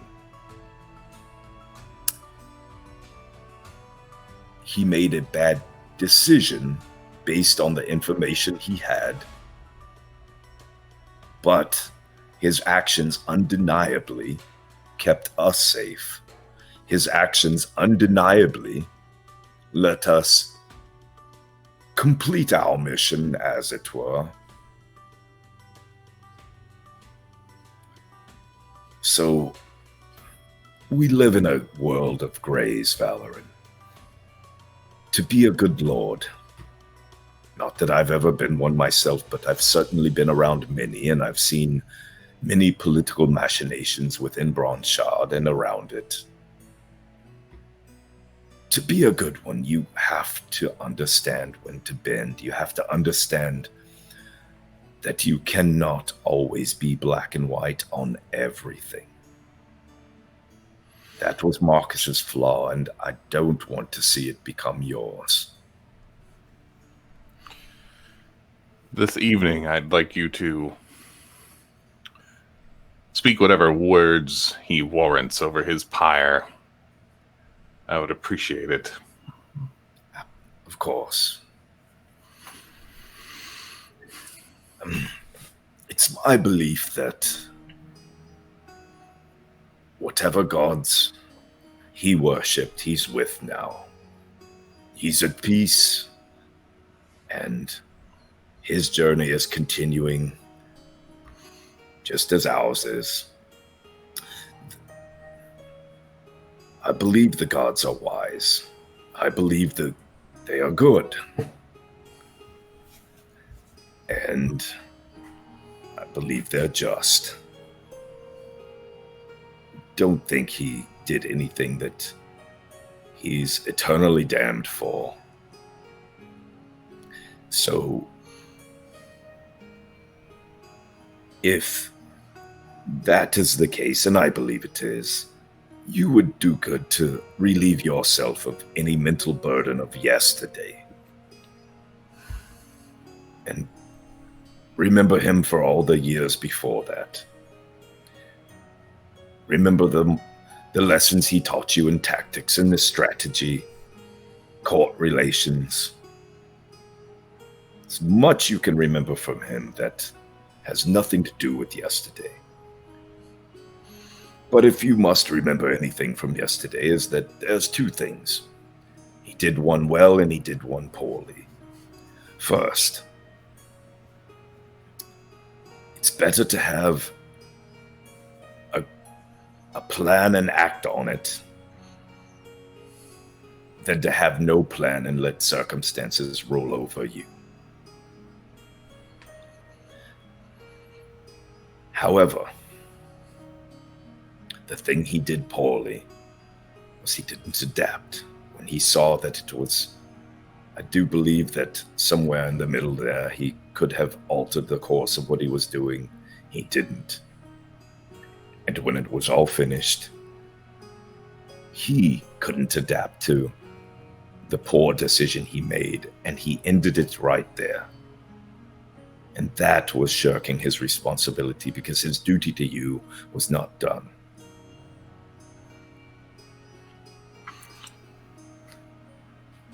I thank you for that, Rolly. Take those lessons. You've got many more years in front of you. So, I believe that as we become older, we're nothing other than the sum of our decisions.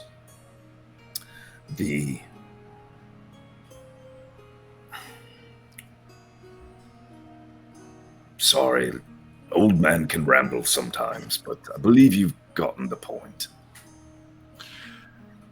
Now, Indeed, there's... I'm sorry, go ahead.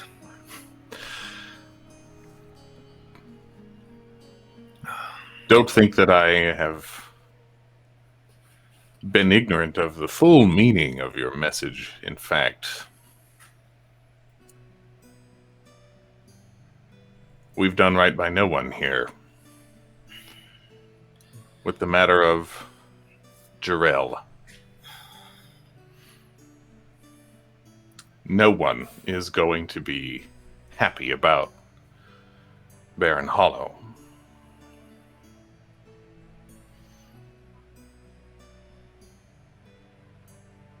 It was not my intention to take that choice from everyone else.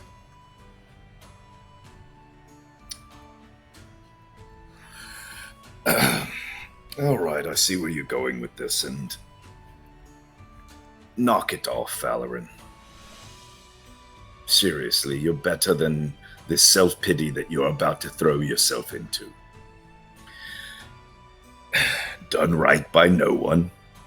Get your ass back in that camp and look at those 25 some odd people that are still alive and tell them that you didn't do right by them. Tell their grandchildren that.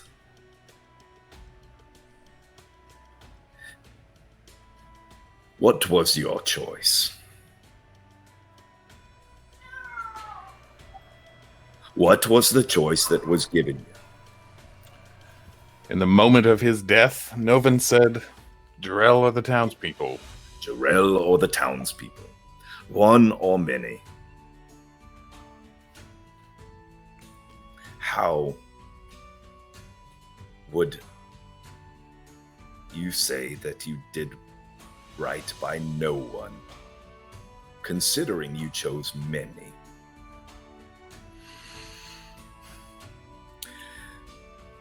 That's one. Two, no one is happy.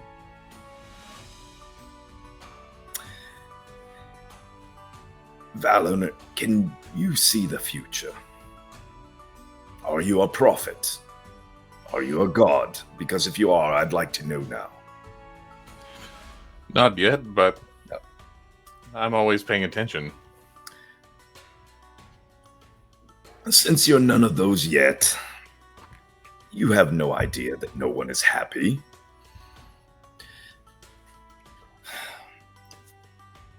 Like I already alluded to, the people that are alive today with their loved ones, with what remains of their town, they're not dead, which means that one day they will be happy, their children will be happy, their grandchildren will be happy, and do I even need to explain the mathematics of what 25 people, 10 generations from now, equal? No. Do you understand the amount of happiness your choice made possible?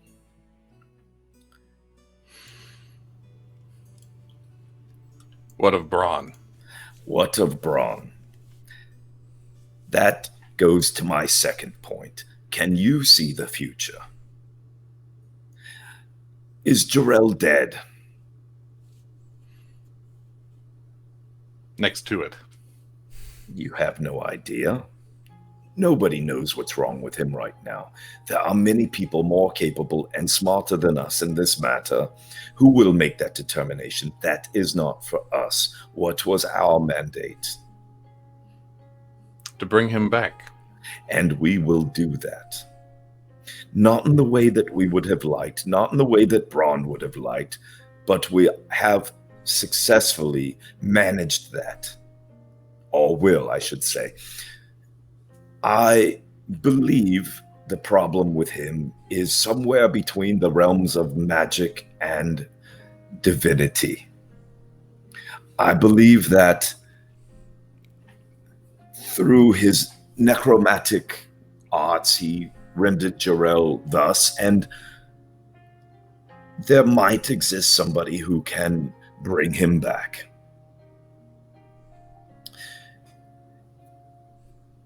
In the end, you may have made the only choice that could have made the most people happy. Because if Jarrell is cured, would you say Braun could be happy at that point? I'm not sure if he's capable. You're right. Lords are touchy. Sometimes I'm not sure they're capable of much sense. But we can hope now, can't we? He's going to ask how this happened. He is, and what will your answer be? Because you'd speak for us, Lord Valoran. A lord does not want to hear from a cleric, or a barbarian, or God forbid a bard. He's going to want to talk to you, and what will you tell him of our group?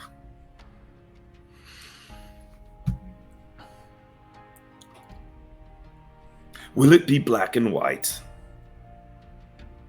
Or are you smart enough to see the gray?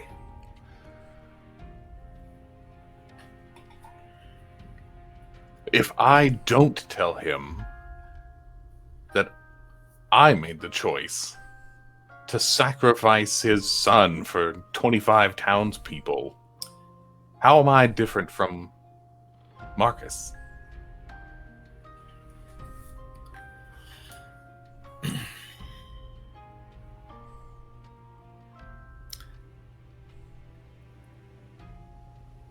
How are you different from Marcus?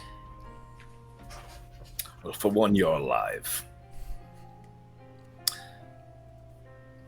There exists some small possibility, as we've already been imprisoned by Duke Braun, that he might not see that you did the most reasonable thing. He might very well look at these 25 people as being less than the life of his son. Do you agree with that stance, I should ask? No, it's not that simple. He might see it so. And in his grief, he might be incapable of differentiating any shade of gray. You have to understand, this is his only heir. And if he can be brought back from the state he's in, that will be fantastic. But if he's not, Duke Braun has lost his only heir. Now tell me, how reasonable are nobles immediately following that sort of revelation, in your experience? Well, I don't know about Giles' nobles, but if I were in his shoes, I would destroy everything. Do I deserve that? No.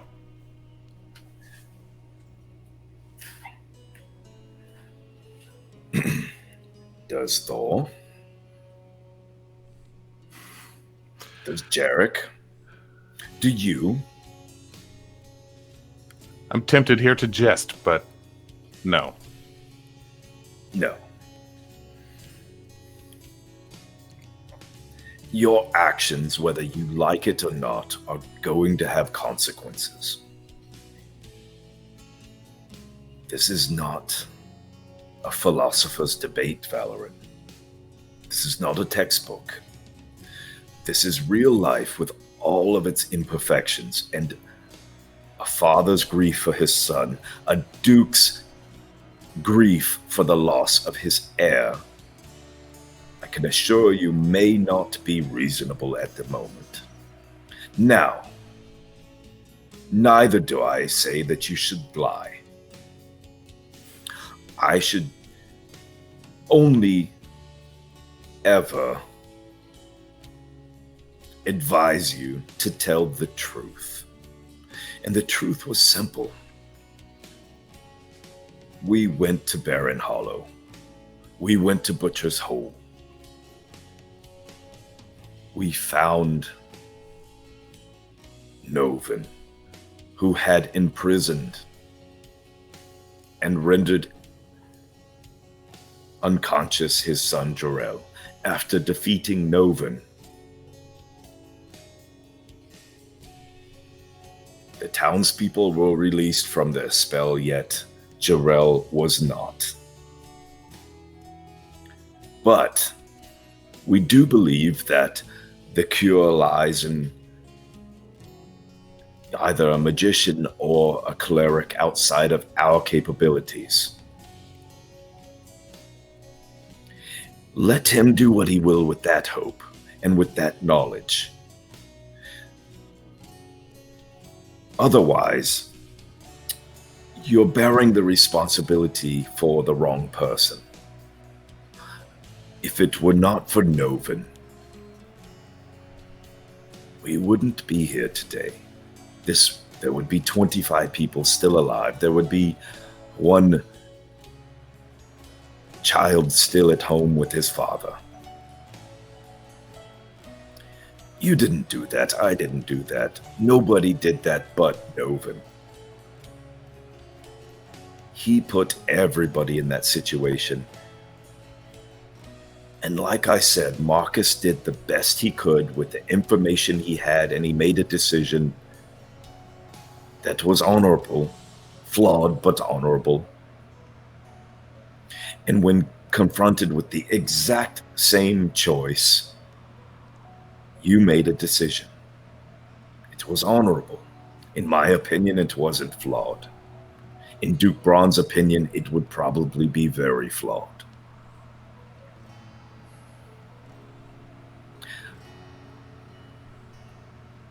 There is no right answer here. You're either going to be telling the truth or lying, depending on which way somebody looks at it. I'm only asking you to consider the consequences of what bearing every detail to Braun might bring upon this group. For myself, I can deal with that. If that's your choice, so be it. But remember, it's not just about you. It's about Thor and Jarek as well. Among others, the Duke's wrath is unlikely to be limited to us four. Of course. But it would be a good start now, wouldn't it?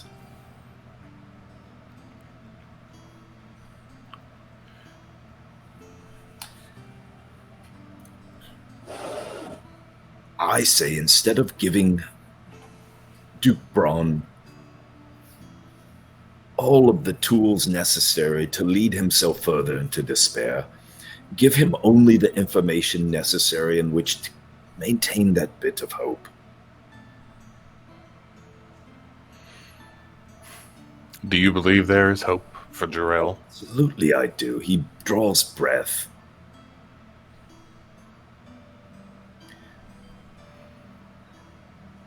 I've heard of miracles that are far greater than restoring cognition to a boy.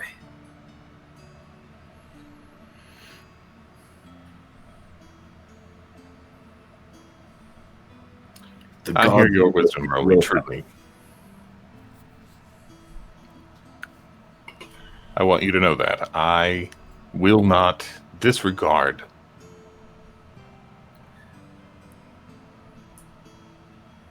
the truth in your words. I think you would be at home in an amphitheater with a ring of students at your feet.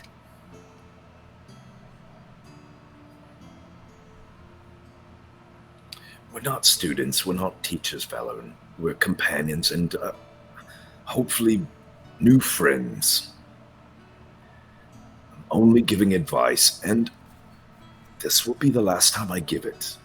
Whatever you feel is the right choice, I'll honor that, and we'll deal with the consequences of it together. I could be wrong. I've been wrong about many things.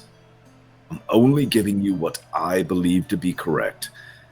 But as a lord, it's your duty to gather all of the information from all of the sources and then make the best decision you can.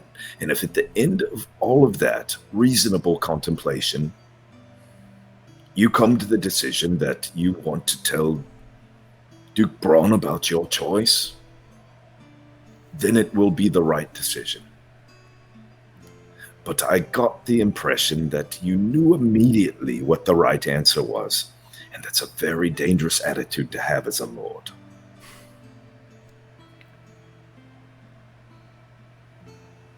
I think I would have almost preferred if it had been a more difficult choice.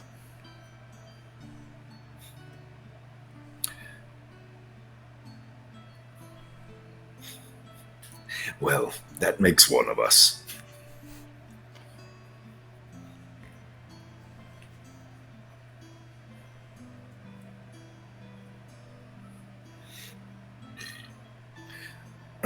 I don't know if you want this or if you want to cast it in the fire, but I saved his pipeweed and I saved his pipe.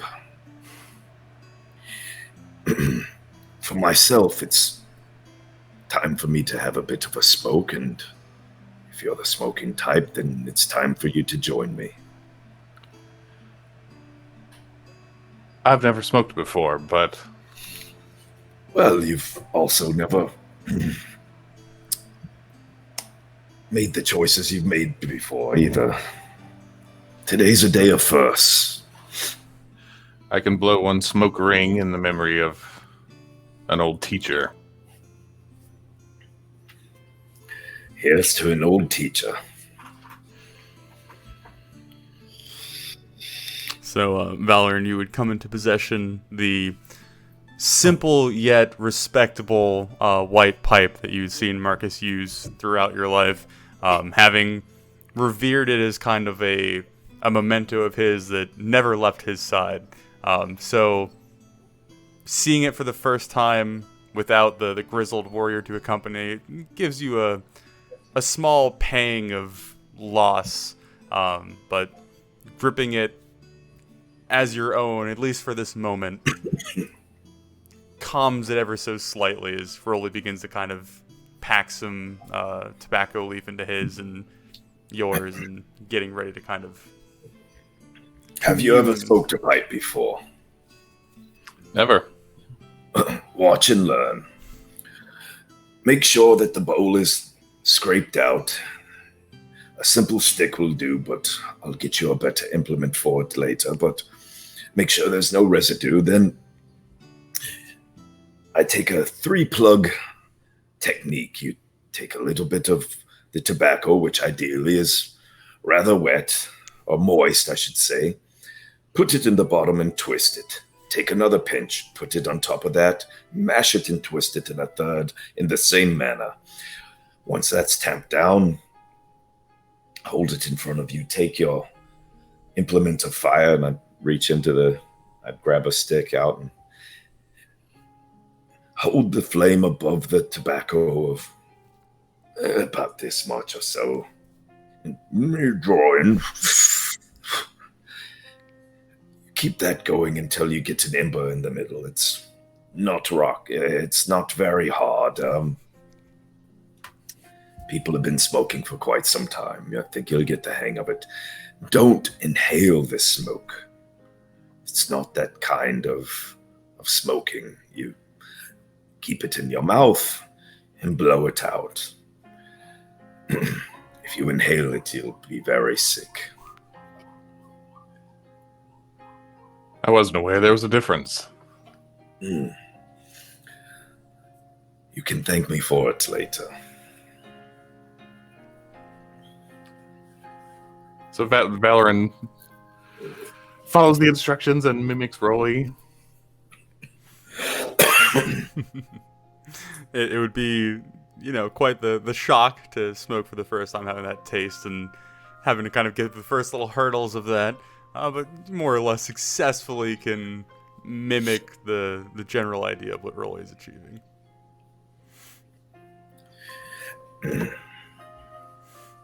So he'll proceed in that fashion. They'll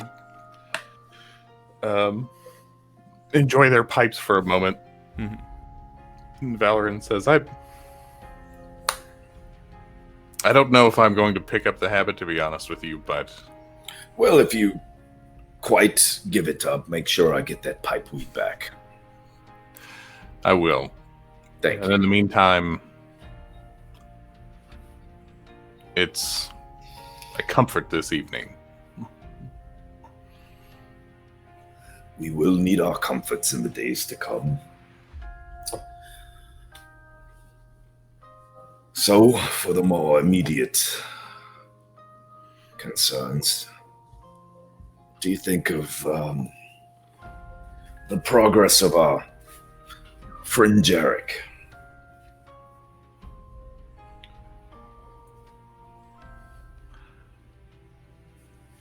I haven't spoken with him in the same way that you and I have talked. I'm not sure what I really know of the man. He's rather shifty, isn't he?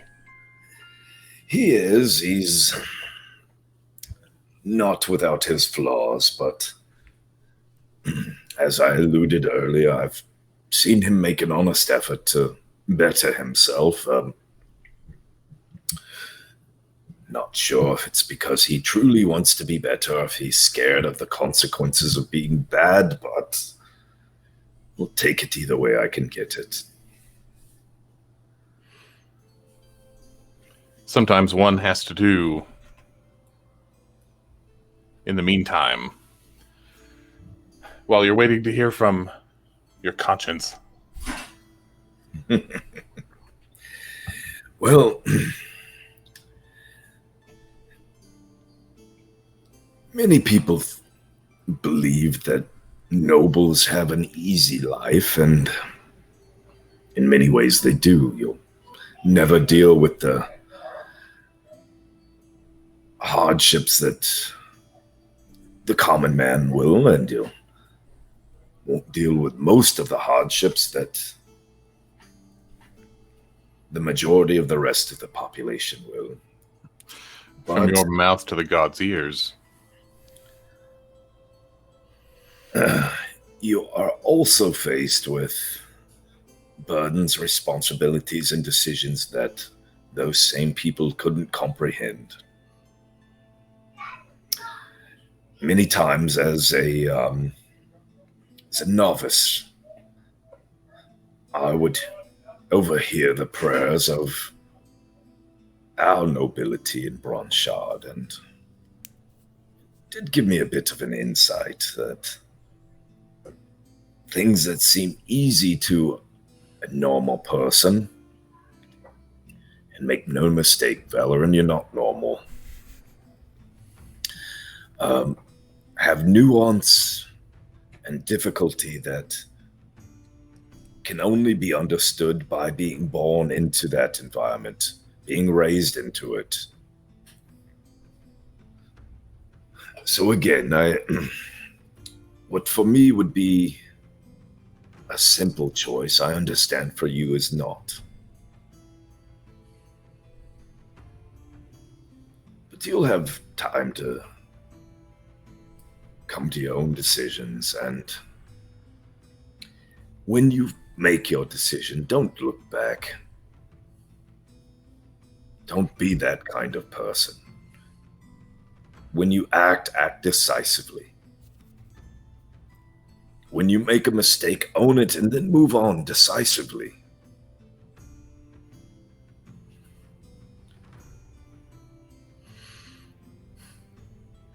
Oh, I should give you something.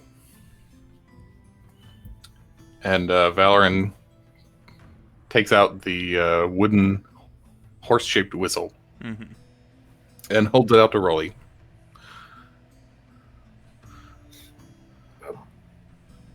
Isn't this for your Belgreaves?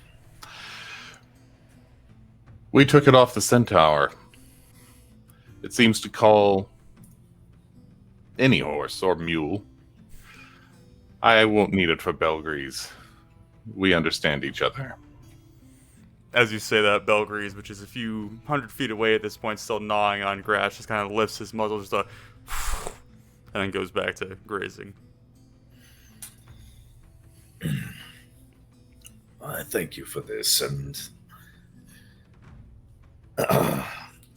we'll see what it calls me, and if it stays with me, I'll see what I call it. I thought it was very unfair that your mount should fall. If anyone should have to walk, it's Jarek. He could use some more walking. But in any case, how do you feel now? Any better? Better is not the word I would use, but quieted. That's better. You're being difficult about it, which honestly is what lords do. It's better for your reputation at court to be somewhat poetic. Oh, thank God. That's not my rule in life. I'm not poetic. And I've made many mistakes. That's why I'm so qualified on talking about how to deal with them.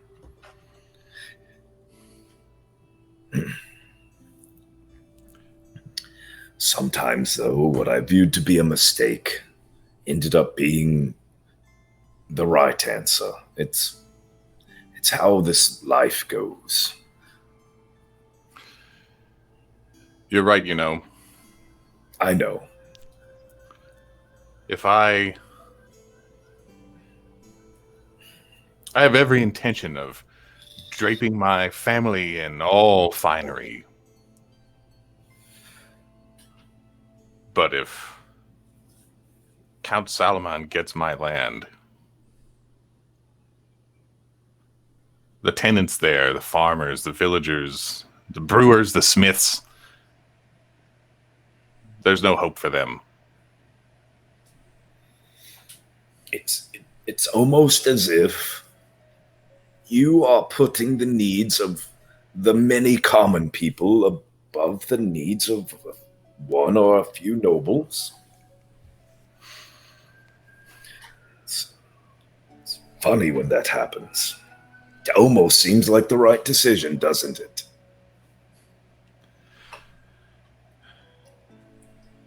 Maybe Anyway, I'm finding myself quite hungry.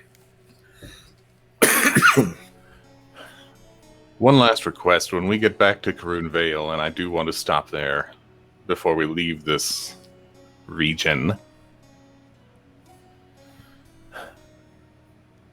I'd like for you to see if any message has returned from our ruse before we left. Maybe you could also send a letter on my behalf.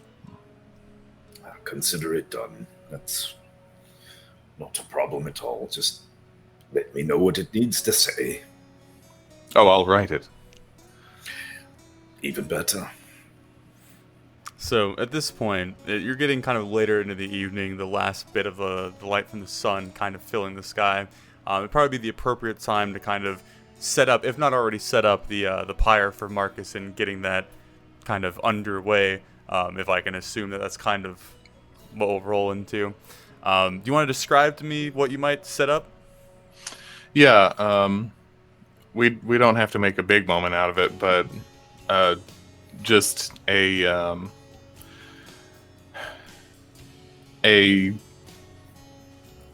elongated pile of branches, wood, straw underneath, whatever will catch and burn nicely, and Marcus's remains, such as they are. I imagine it might be more presentable to put a cloak or a sheet over it. Yeah, on the pyre and then covered. I think it probably isn't hard to find something in town that people aren't going to miss that we can throw over. And then Valoran will stand by with a torch as Rolly conducts whatever rite he finds fitting, and I wouldn't. anybody else that cares to attend. Valoran's not going to shoo anybody away, but Yeah, and I wouldn't do a dwarven burial ceremony for him. I wouldn't do anything specific to the mother. I would just,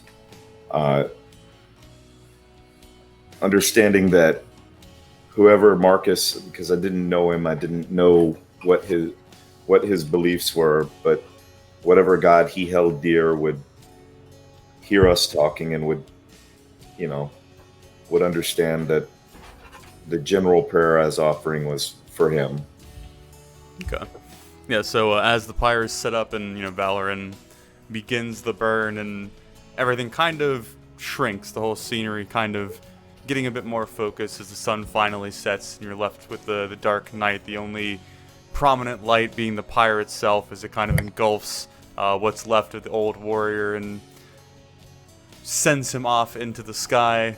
I guess we'll say that you two watch the pyre burn for some time, saying your piece. If at any point you wanted to say some final words for Marcus, I guess now would be the time. But if not, we can just let it burn. Valoran doesn't have words at this point. He just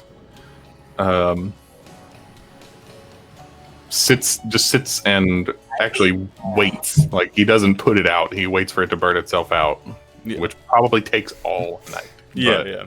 So as the embers and the small bits of ash and fire kind of trail their way up into the night sky, I think that will be where we end this little mishmash of conversation, and we will pick back up next Sunday. Awesome.